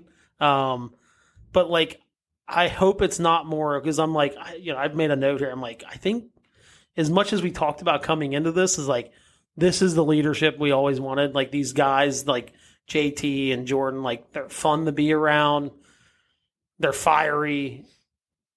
For this Ryder Cup, I'm man, it's all of a sudden it's we went from this is what we always expected Phil and Tiger to be as far as leaders. Now it feels like we have a leadership problem. I don't know where it lands. No doubt. I don't know. I don't know. And maybe we have a captain problem. Maybe just in this one. I think we have a captain problem. We'll get to it. We're going to get to it. We're going to get to it. I have so many takes about the captain thing. It's it's incredible. Ricky Fowler, last guy, 0-2, just bad. Might have been sick. Who knows? At this point, for him to fly that far around the world to only play 2 matches, I told you, I know he played Friday morning, which I saw the back 9 of those matches when I woke up at 3. I swear to God, I forgot he was on the team until Sunday. I'm oh shit, Ricky is on this team.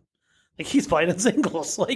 It was because even when they were on Saturday, you saw him a couple times on camera, but you didn't see him. Yeah. He conceded the winning point, and his overall Ryder Cup record now 3-9-5 in 5 appearances. Look, he can't be on another team. I was gonna say from here on out, unless he automatically qualifies, which I don't see that happening in 2 years or 4 years. But unless he automatically qualifies, I don't care if he's 8th. I don't care if he's 7th.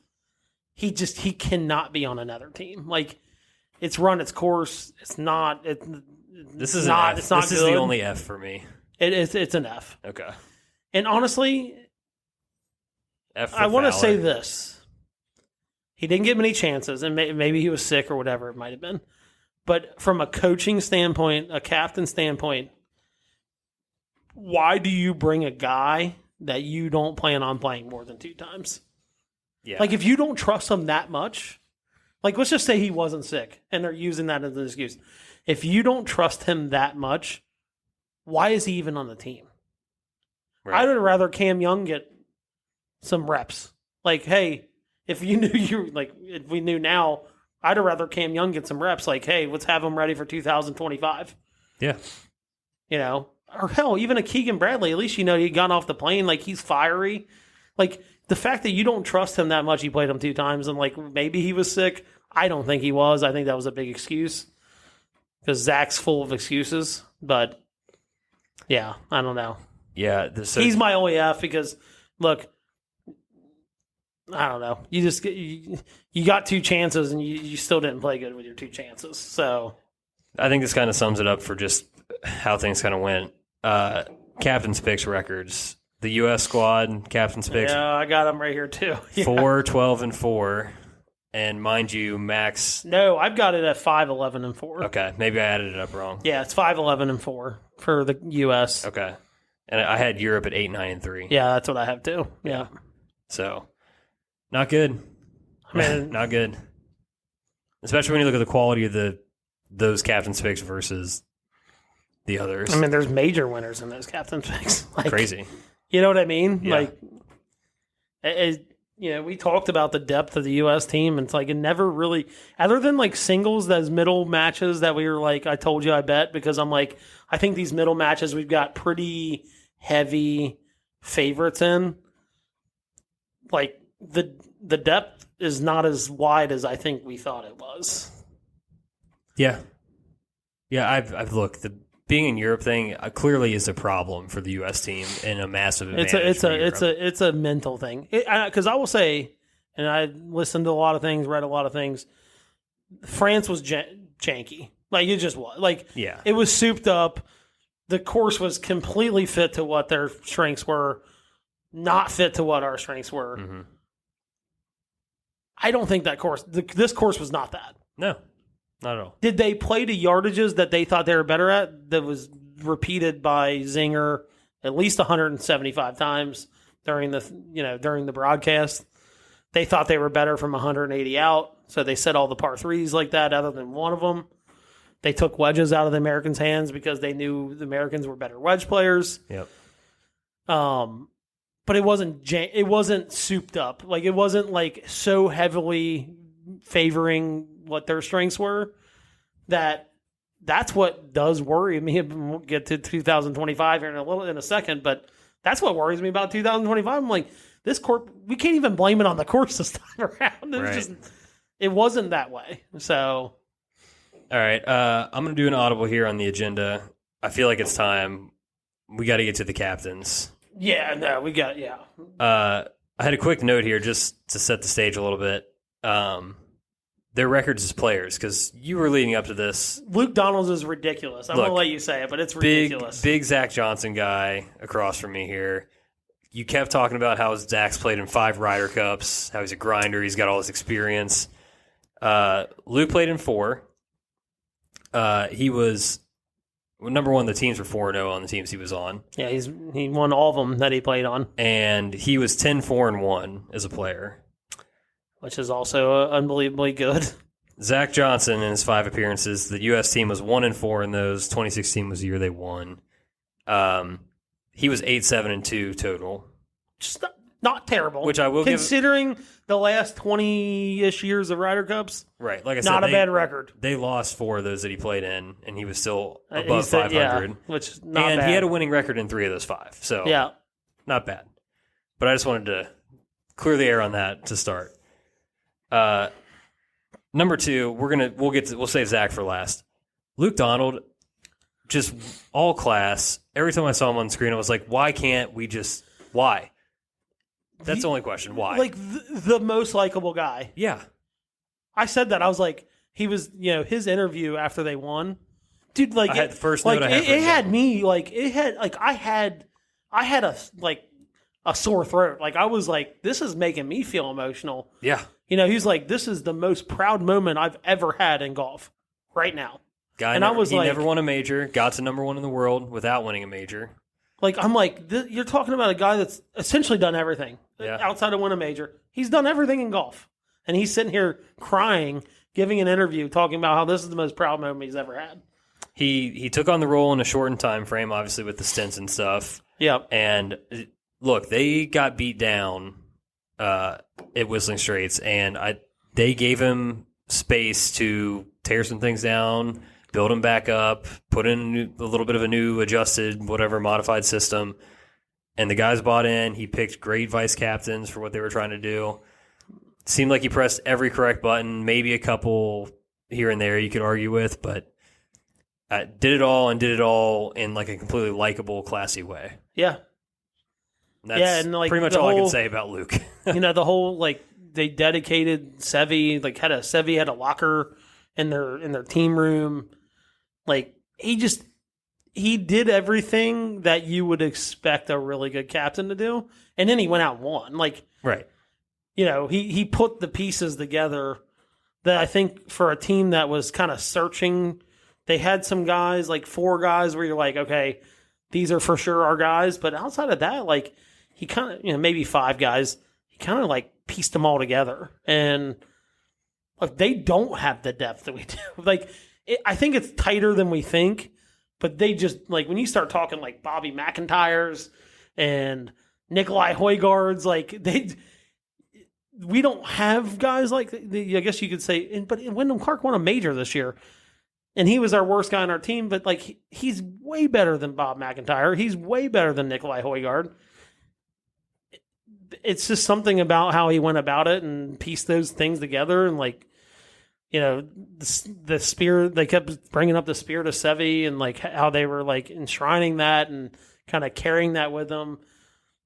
Yeah, I texted it to you guys. I said, I hate how much more likable their captain is than ours. Like, it drives me insane. And I've always liked Luke Donald. I don't know how you feel about him, but I've always kind of liked him. So I will say too, like, full credit, like the last like 10 plus years of the European team, they've had a ton of like just stalwart guys. Like even when they were playing like shit, they're taking Ian Poulter, they're taking Lee Westwood, Sergio Stinson. All Doesn't these matter guys. how you're playing, like you're coming. And none of those guys are around anymore. And they had the stones enough to take a Ludwig who never played in a major and just came out of college to go ahead and take Højgaard over a guy like Moronk who had won at the course that they were playing. And just the small little things that both set them up to win this one and probably set them up for the future. Pretty good for 2025. Like, I just think they, like I said, he pressed pretty much every correct button along the way. Yeah, and on top of just being super, super likable. Yeah. And going back to what you were talking about with his post-run interview, because I felt the same way. Dude, I'm mad right now. The U.S. played terrible, but I felt like so many emotions when he was talking about how proud he was. I had a question for like best or favorite moment later. I put down Luke Donald's post-win interview as my best moment. He was quoted, "It's just been a wave of emotions from really asking myself if I could do this, and it's just a proud, proud moment for me. I can't wait to celebrate with the guys." And he's like choking back tears as he's saying this. Oh yeah, so Cara Banks asked him like, did you like doubt yourself that you could do this? And he said, "Well, you always doubt yourself, but I've had a lot of my career. I've backed myself pretty much as well, and I had faith in these 12 guys." Like, dude, just like saying the exact right thing through tears, and like genuine though. Like it's totally authentic. It's genuine, totally authentic. Yeah, like versus our captain who. I don't think he said a single thing that was genuine the entire week. He had the coach speak playbook like written down to a T. Kirk Ferentz. Yep, his buddy. Yeah. All right, we're moving on to Zach. All kudos. They played offense like an Iowa football team this weekend. I don't even know. Do you want to start this? Okay, first I want to start out. I do want to apologize. Like, thank you. I was completely wrong about him. Yes. I was. Look. I took what I had in front of me. I was just sitting here thinking, I'm like, flyover states like Iowa, Wisconsin, like Steve Stricker, Wisconsin, like those states, like they just produce guys that are tough, right? That are no bullshit, no nonsense. Like I assumed based on that, like I thought that's what we were going to get, right? Tough, gritty, like that's what you need to go over there and win. So I was all on board, and I've always been pretty big Zach. He's an underdog, kind of got that fight in him. Like he went to Drake. He wasn't even the best player at Drake. Had a great career. He's got 2 majors. He's played in 5 Ryder Cups for playing at Drake, who's not even a Power 5 school. It's like he's got a good golf story, right? Sure. And you're thinking like, okay, this is the stuff that like this is the type of captain, like the gritty underdog that you want taking a team over to Italy. We didn't get that at all. And I'm apologizing because I was so far wrong that it's like, it's not even close. I think it took, Saturday at like 7 a.m. before I was like, I need to apologize to everybody. It was early. It was very early. Just not genuine, not authentic. We'll talk about Hatgate, what he said, and I'm like, dude, you were standing right next to the green. Like, you saw everything that happened. Like, stop playing it off like you didn't see what happened. You know, we're going to talk about what he said about that. And I'm just, just no regard for any I truly believe it's going to come out that he completely disregarded analytics. He let people play with their friends. He clearly, on 16 talked Jordan out of hitting driver, which was not the right play. Like, he can say he doesn't tell players how to play, but whatever he said clearly swayed Jordan. That's coaching. Like, it just is what it is. Like, and I don't know, they said this was the tightest team room they've ever had. And that might be true because all these guys are friends. Like, right. I think the last two teams are teams that you didn't have the drama of Tiger Phil, right? Like, right. You guys that you're like, yeah, they can buddy in front of the camera, but we know behind closed doors, we know enough that doesn't mean that, being tight doesn't mean you're a good team. Like, and being a leader in a locker room where those guys are tight, like, hey, you're not playing with your friend today. Sorry. Mm-hmm. The stats and analytics don't back that up. Like, you're not playing with JT today. You're not playing with Sam Burns today. That's where coaching comes in. I think he's a yes man. Like, he wanted to be everybody's buddy, and he wouldn't tell people no. And ultimately, it just... And then he tried to kind of nose in with the whole Jordan thing, telling him... Like, I think it was, like, perfect what you said. He was coach speech, right? And he's like... It's like the Russell Wilson quarterback thing. Like, Russell Wilson acts like what he thinks people want in a coach, right, rather than just acting like a leader and being a leader. I think the whole Jordan thing and driver thing, like talking him out of that, they were so buried at that point. He was like, I could see him being like, I need to make something public and like try to like help make a decision to like influence something. Like, I could 100% see that. I didn't even think that, but that's a great point. I agree. Like, they need to see me coaching out here. And that's all. I'm so worn out by just thinking about it. Like, that's all I got. I'm sorry. I was wrong. Speak of you, I would like to victory lap this because I've been saying for years, not my captain. He was never my captain. Knew it was going to be bad. You were right. I was wrong. Thank you. I mean, just some of the highlights, like Friday was a disaster. Like, straight up. First time Europe ever had a 4-0 lead in a first session. First time the U.S. didn't win a match in a day at the Ryder Cup. Like, under his watch. Almost Hal Sutton bad. And then after that, to come out with we have an illness that's running through the team, affecting the caddies, the players, everybody. Just immediately get the fuck out of here. I said this. You're gone. Steve, take over. I don't know. I said this to a couple of people. I don't know if I said in our text group, but I was like, I don't care if people are in the locker room vomiting all over. Yeah, you don't do that. You just don't say it. Like, even if it's the truth.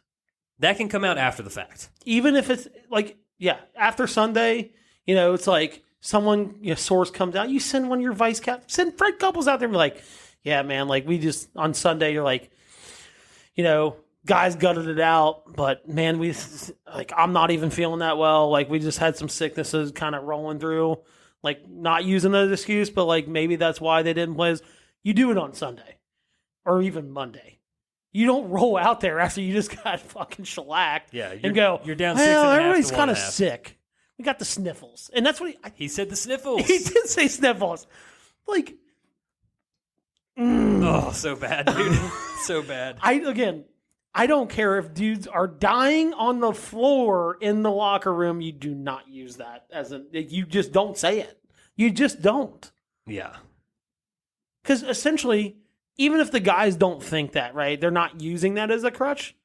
In the back of their mind, they're like, well, our coach went out there and said it. Like, it is kind of a crutch at this point. God, And that leads into Saturday, which... Saturday felt like an overreaction to Friday when he puts out Scotty and Brooks, which it sounds like I've heard things that they weren't necessarily anticipating to play that in foursomes together. They go out because I think if you think of like the pods and stuff, I don't think they were in the same pod, quote unquote. So that's bad. Go out and lose 9-7. Worst match loss in Ryder Cup history. Just a drastic overreaction. We find out, I forget if this was Friday or Saturday, at one point we realize he's got his agent riding with him in the cart instead of one of his vice captains. Yeah, or a player. So I read that and I heard that obviously from No Laying Up. I didn't see that anywhere else, so I don't. Oh, I saw him riding around. Like when they had the I didn't know it was cam. his. I didn't know it was his agent. Well, it definitely was not someone that we know to be a vice captain or associated with the team. So, yeah. Which honestly, like, I don't, because a lot of the vice captains are like assigned to a team, Right? They are. so I don't like essentially have a huge problem with that. But when you're losing the way that you're losing, everything's under a microscope. It's like, if you're up the way they were down, like, no one has a problem with it, right? Fuck it. Let your agent ride around with you on the golf cart. It just feels deeply unserious and kind of like you're scared for some reason. Almost like you need your representation there just in case you get a question that you can't answer. Right. Like almost having an attorney. Like, I'm guilty. I need my attorney here just so I don't answer any questions that I'm not supposed to answer, kind of thing. Like I'm trying to think of a comp for this, and I can't really, but like, just imagine you're one of the biggest sporting events in the world, and you have your agent there with you, and you're the head coach. Yeah, like it was. Yeah, I mean, it was essentially like being like, I don't know, like Nick Saban coach. Like, they're not having a good year this year. It'd be like all of a sudden he's like, agent, I need you at every game right by me. Like, just in case. Like, you wouldn't do that. They would never do that. No. I don't know. So there's that. Just so much cringe. I guess the best word that comes out of it is cringe. Which is what I knew all along that you just didn't believe. I didn't. He's cringy as shit. He's super cringy. And I will say his interview at the end felt the most genuine he's felt the whole weekend, where he was just like, you know, like he like it meant something to him, right? Like, it does. Sure, yeah. That was the most genuine he was the whole weekend, though. Yeah.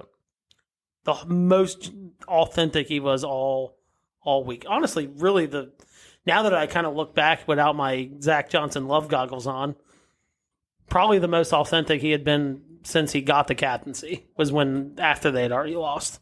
Yeah, once the result was kind of known. Yeah. Maybe felt like he could take down the guards or whatever, you know? Like the coach speech and all that. Yeah. But I was wrong. You were right. I just didn't. I guess let's talk about this real quick. I know we're running so long, but we kind of knew this was going to happen. We have a captain problem, right? Yeah, I think I'm with you.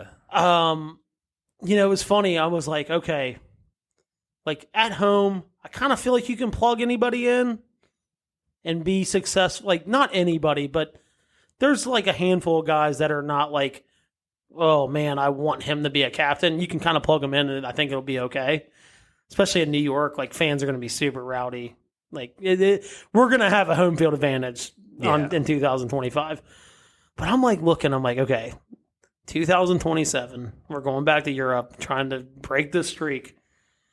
Like, we need an alpha. And the last thing I want them to do, and they're going to overreact, and I know this is going to come up, they're going to want to put Tiger in New York. We got to save Tiger for Europe. Dude, if you're Tiger, maybe he's the only person that I think could do New York, win, and go, I'm coming back in 2 years, that's whether what you I think like the it or move not. Is, because I think if you're him, you don't want to make your first one. You're going to Europe to try to win for the first time in 3-4 and that's years. the route. But I'm like sitting there thinking, like, take Tiger out of the conversation, right? Yeah. Like, I had to go to the Champions Tour to figure out, like, oh my God, like, who are we going to take? Look, I don't know who we're going to take. All like, of the guys that were on this one, I mean, Stuart Sink's the only one that hasn't been a captain previously. And like I'll be frank with you, like I love Stuart. Obviously, major winner. Like, he knows how to win. He's not the alpha you want to be taking into Europe. I think he's more of an alpha than ZJ. Oh, 100%. Oh, definitely. And honestly, like in 6 years or 8 years, I have no problem with him probably being a captain. But I think you roll out Tiger in New York, it would just frenzy.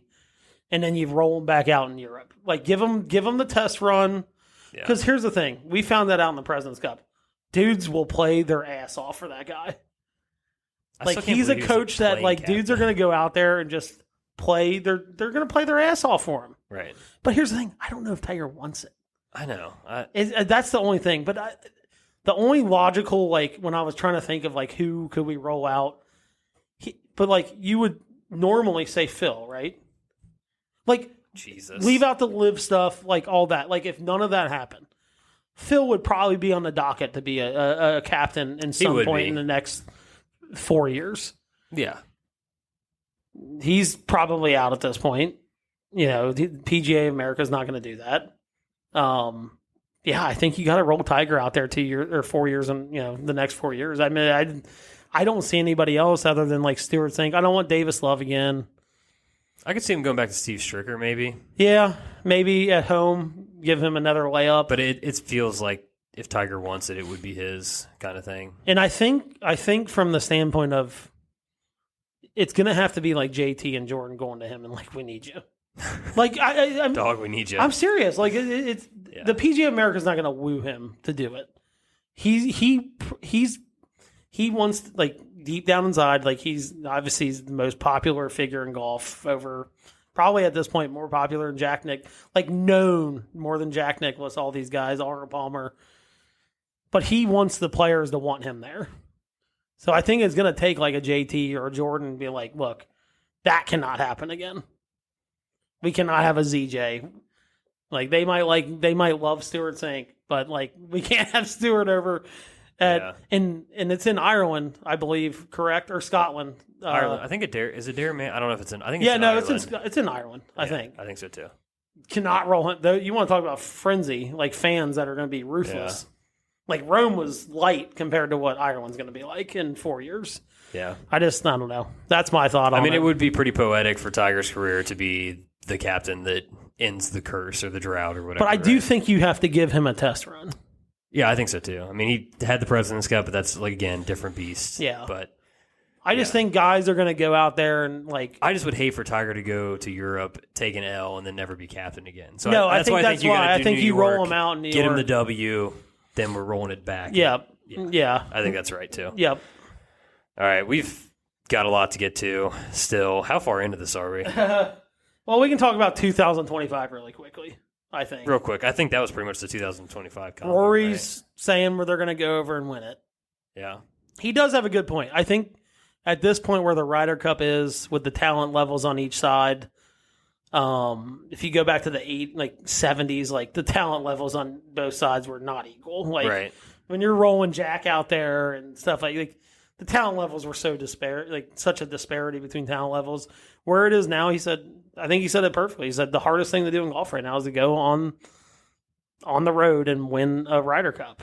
And I don't think he's wrong. Based on the last two Ryder Cups, it's clear that that's probably pretty close to what's happening at this point. Yeah. I mean, it'll be really interesting to see where the U.S. team is for the next one. It would make sense that a lot of these same guys are around, but shit from last time. I think there's going to be some turnover. Yeah, I mean, God willing. We got to think Wyndham Clark not going to be there. You hope Ricky's not going to be there. You got to hope that Will Zalatoris is healthy and playing well. That's the one where it's like, man,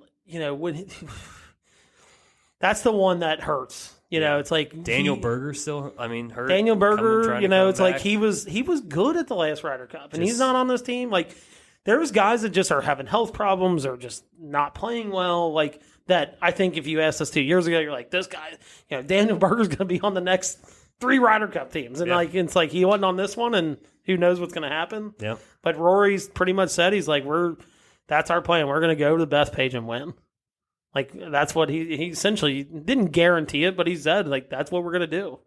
And it's easy to say that. Like, if you ask somebody that 2 years ago, they're like, hell yeah, we're going to go over to Marco Simone and smoke them like we did here. But it's harder done than said, for sure. Yeah, I hope that both teams bring back, and I think they will, a pretty strong core from this one to Bethpage. So yeah, and then the whole live thing plays in that. Like, what guys are going to be, in 2 years, what guys are going to be eligible? Like, Patrick Reed might be eligible again. Like, I don't want to see him on a team, but Bryson DeChambeau, like a Bryson DeChambeau who had a sneaky good Ryder Cup 2 years ago. It's funny. I think I said this. I don't know if I said it to you or someone else, but I said we were thinking that the live thing was going to be a detriment to the European team more than the U.S. And I got to believe with like a guy like Bryson not even having a chance to qualify realistically, that, those it's had more of an effect on us than it did them, sure. I think, Yeah, I mean, I can see it because a lot of those European guys were probably going to be phased out at this point. Yeah, anyway. yeah. Like Sergio might be the only one that maybe had a chance, or like a Peters if they were for sure. stay young. For sure. All right, I think it's time. Let's head on over to the patio. You got your Patio Beers hat on tonight. Shout out to us for making that happen. I'll go first. I don't even know if it's my turn. I went first last week. I got to be honest. I came in here unprepared. Just Googled some "Would you rather" questions and kind of God, that's dangerous. I know. I took a very, very PG one here. I'm curious, just because look, Susie and I kind of split duties on this front, so I'm curious where you shake out here. Would you rather do all of the grocery shopping or all of the cooking for your family? Oh, grocery shopping, 100%. I hate cooking. Okay. So we've been doing HelloFresh for, I guess, probably about a year now. Okay. Really good meals. I don't know free ads, but no free ads. but they're really good meals. But I'm like, my ADD takes over, and I don't follow instructions very well. And I hate it. I like the dishes and just like 100% rather the grocery store. I can put the headphones in, walk around, kind of just mosey around, grab stuff that I don't need. I love grocery shopping, actually. I really do enjoy it. Yeah. Especially with kids. It's kind of like one of those things where it's like the time away. Like sure. You cannot grocery shop with kids. It's almost impossible. Especially younger kids. So it's like my time away to like listen to another podcast that I listen to or whatever. That's no brainer. Okay. And I will say this, I don't do it as much as I used to. First two kids, I did it a lot. After the third kid and how our schedules kind of shake out, I don't do it as much as I used to. Yeah, we like I said, we kind of split duties where just kind of like whoever's up for it for the grocery shopping, and then cooking wise, like I do a lot of like the grilling and some of that stuff, and Susie will do more like the baking or that kind of thing. I guess there's a caveat that I do love the grill. I just don't like to like cook in the kitchen. See, I'm not the biggest fan of that either. I think you're right that it is grocery shopping just because it's a moment away, shut down the brain, just go, check off items from the list and get in and out of there. Like I think before grab a coffee, Yeah, whatever. I think before kids, it was kind of like oh God, I got to do this. When you have kids, you're like, yeah, man, this is my time. Like I can just like walk around. Yeah. I always run into people I know at the grocery store more than I think most people do. I've run into you at the grocery store. Yeah, I think like what the hell? Yeah. No, I think so. For me, like when I think about it from a day-to-day perspective, I think grocery shopping wins for sure. But if I'm sitting down, I'm like, all right, I'm cooking this, like I'm making some sort of special meal, or I'm going out to the grill, or smoking, whatever. Like I'm so down and like into actually the cooking. Grilling in the summer, like you take a couple beers out there with you, you like throw a steak on. But if it's like I love that. I live for that. But if it's like Tuesday night and we're past bedtimes or close to bedtimes already, and we still have to cook a dinner and stuff, like I don't want a part of that. So I'd take the grocery shopping if I had to pick between the two. Yeah.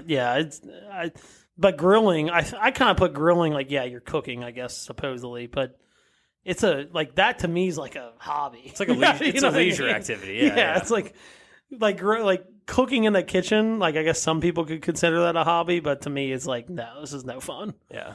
Because I had to cook one of our HelloFresh meals what was that, like 2 weeks ago? And it turned out fine. Like I did finally okay, I need to pay attention with what I'm doing because there's like extensive directions to these meals. It turned out fine, but like I did not enjoy any moment of it, like at all. Like it was I was dreading it the whole time. Yeah. So I get it. All right, I'm moving on. We're going to move on to mine. So we've never talked about favorite golf movies or like where they kind of rank. We're going to talk. Wow. We are going to talk about that sometime in the near future. That's a good power rankings segment. Yeah. Yeah. So I'm not going there. Okay. I'm going to favorite golf movie character. Ooh. So, doesn't even have to be your favorite movie, but if you have a favorite character in that movie, like I can tell you mine is not necessarily my favorite golf movie, but the character in that movie is my favorite. Okay. So I'm down to it's Caddyshack versus Happy Gilmore. These are where I'm selecting someone from. Happy Gilmore? What are you, like a fucking casual? Yeah. No, look, the answer, and I think it blows it out of the water. Judge Smales is the answer. Yeah. Far and away. I knew you were going to probably pick something from Caddyshack, yeah, but I Caddyshack didn't know is my favorite golf movie. Judge Smales, I think, is the most ridiculous and like iconic character from the movie. I mean, I know Carl Spackler, Bill Murray's great. Chevy Chase is awesome. Like, there's tons of characters in this thing, but yeah, Judge Smales. But he's like the prototypical, like I know you didn't belong to a country club when you grew up. I did not either. But like, I think from an outsider's perspective of like when you're growing up and you're like, oh, that's like the country club guy, right? Yeah. Like, and you know what? Shout out, honorable mention for the Bishop in the movie too. Just a king. Wow, you went deep. Yeah, deep cut. That's so deep. Do you have an honorable mention? That's my honorable mention. I mean, I'm trying. Happy Gilmore's got like Chubbs is great, obviously. The Jackass guy is great. Shooter's a legend. He would probably be on my top 5. I think Shooter would be who it would be if it wasn't someone from Caddyshack. So, yeah. Okay. That's my name. So mine is Eddie, the caddy, in The Greatest Game Ever Played. Just so many one-liners. Yeah.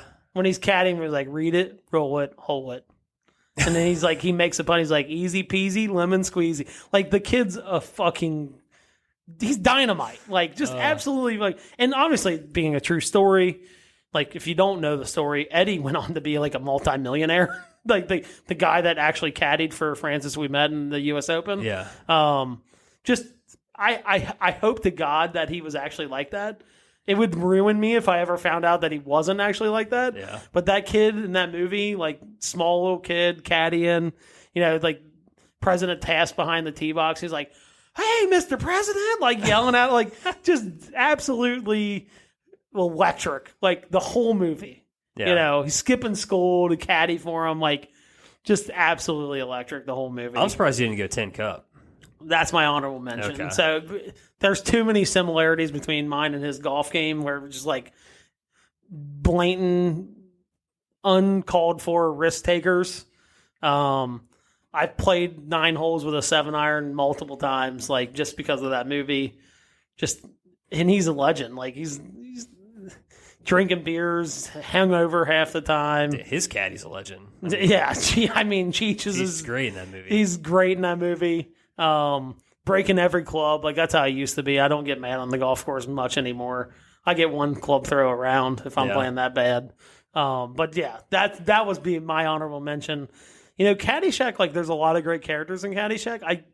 I couldn't really like differentiate those, like where I'm like, oh, this is my favorite one. I didn't even mention Rodney Dangerfield. Yeah, you get a bowl of soup with this hat. Yeah, there's just God. Yeah.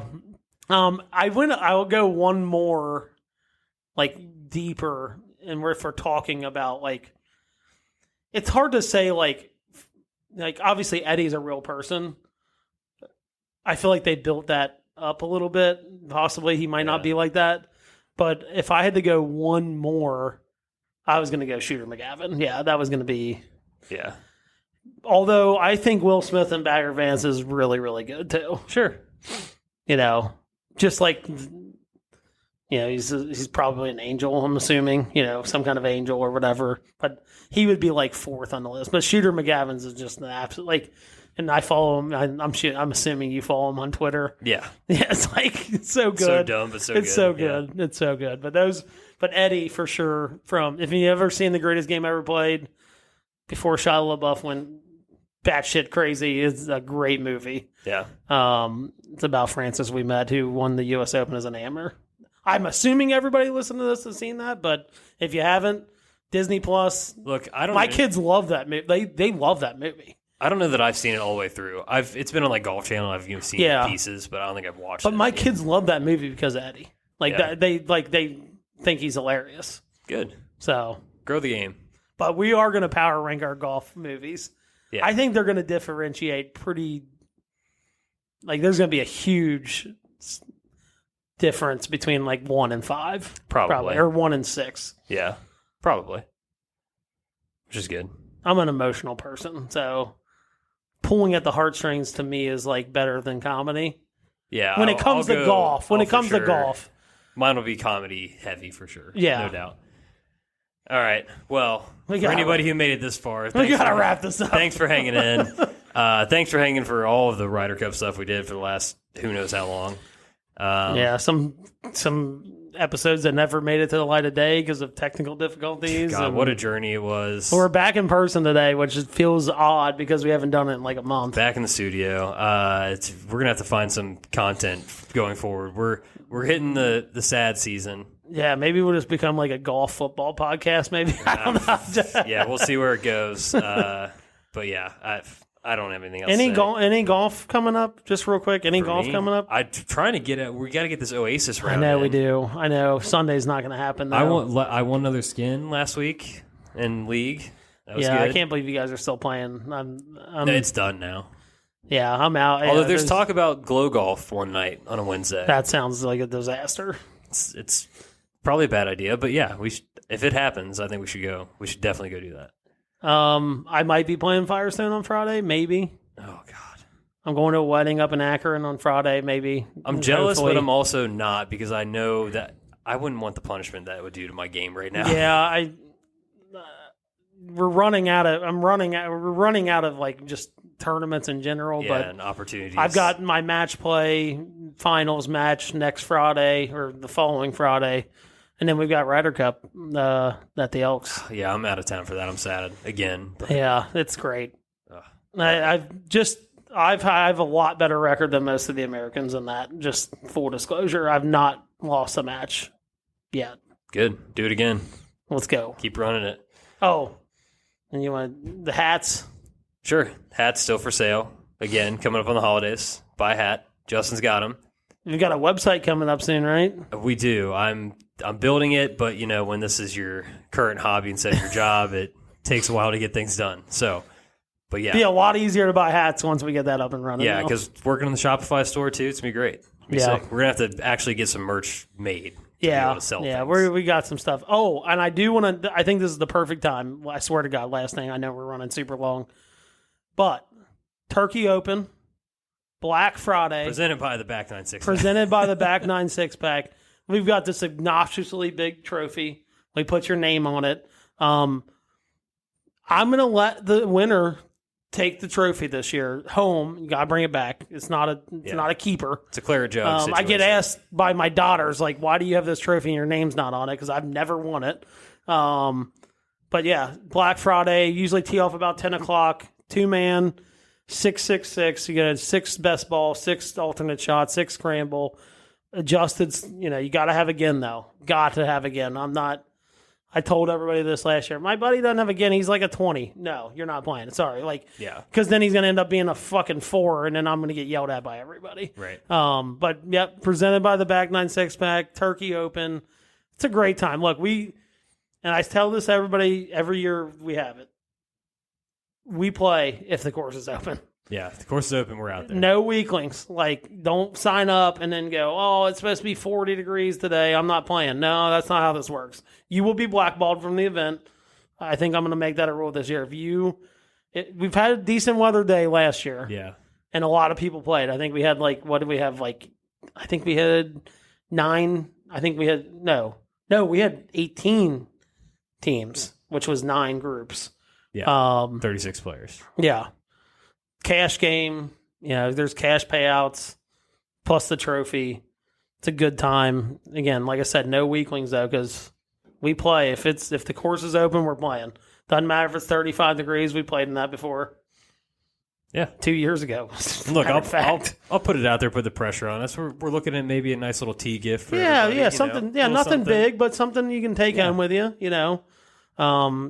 For for your travels that day or wherever you're coming from. But we'll get the details out this week. Yeah, probably this week. Yeah, we'll have the details out this week on our Instagram.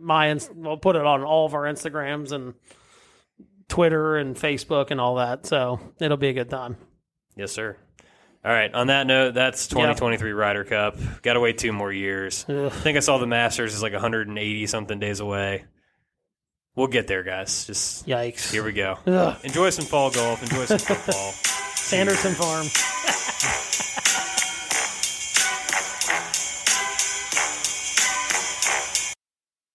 Thank you for listening to another episode of the Back 9 Six-Pack. Be sure to follow us on Instagram and Twitter at Back 9 Six-Pack for all your content needs. We'll see you guys next week. Cheers.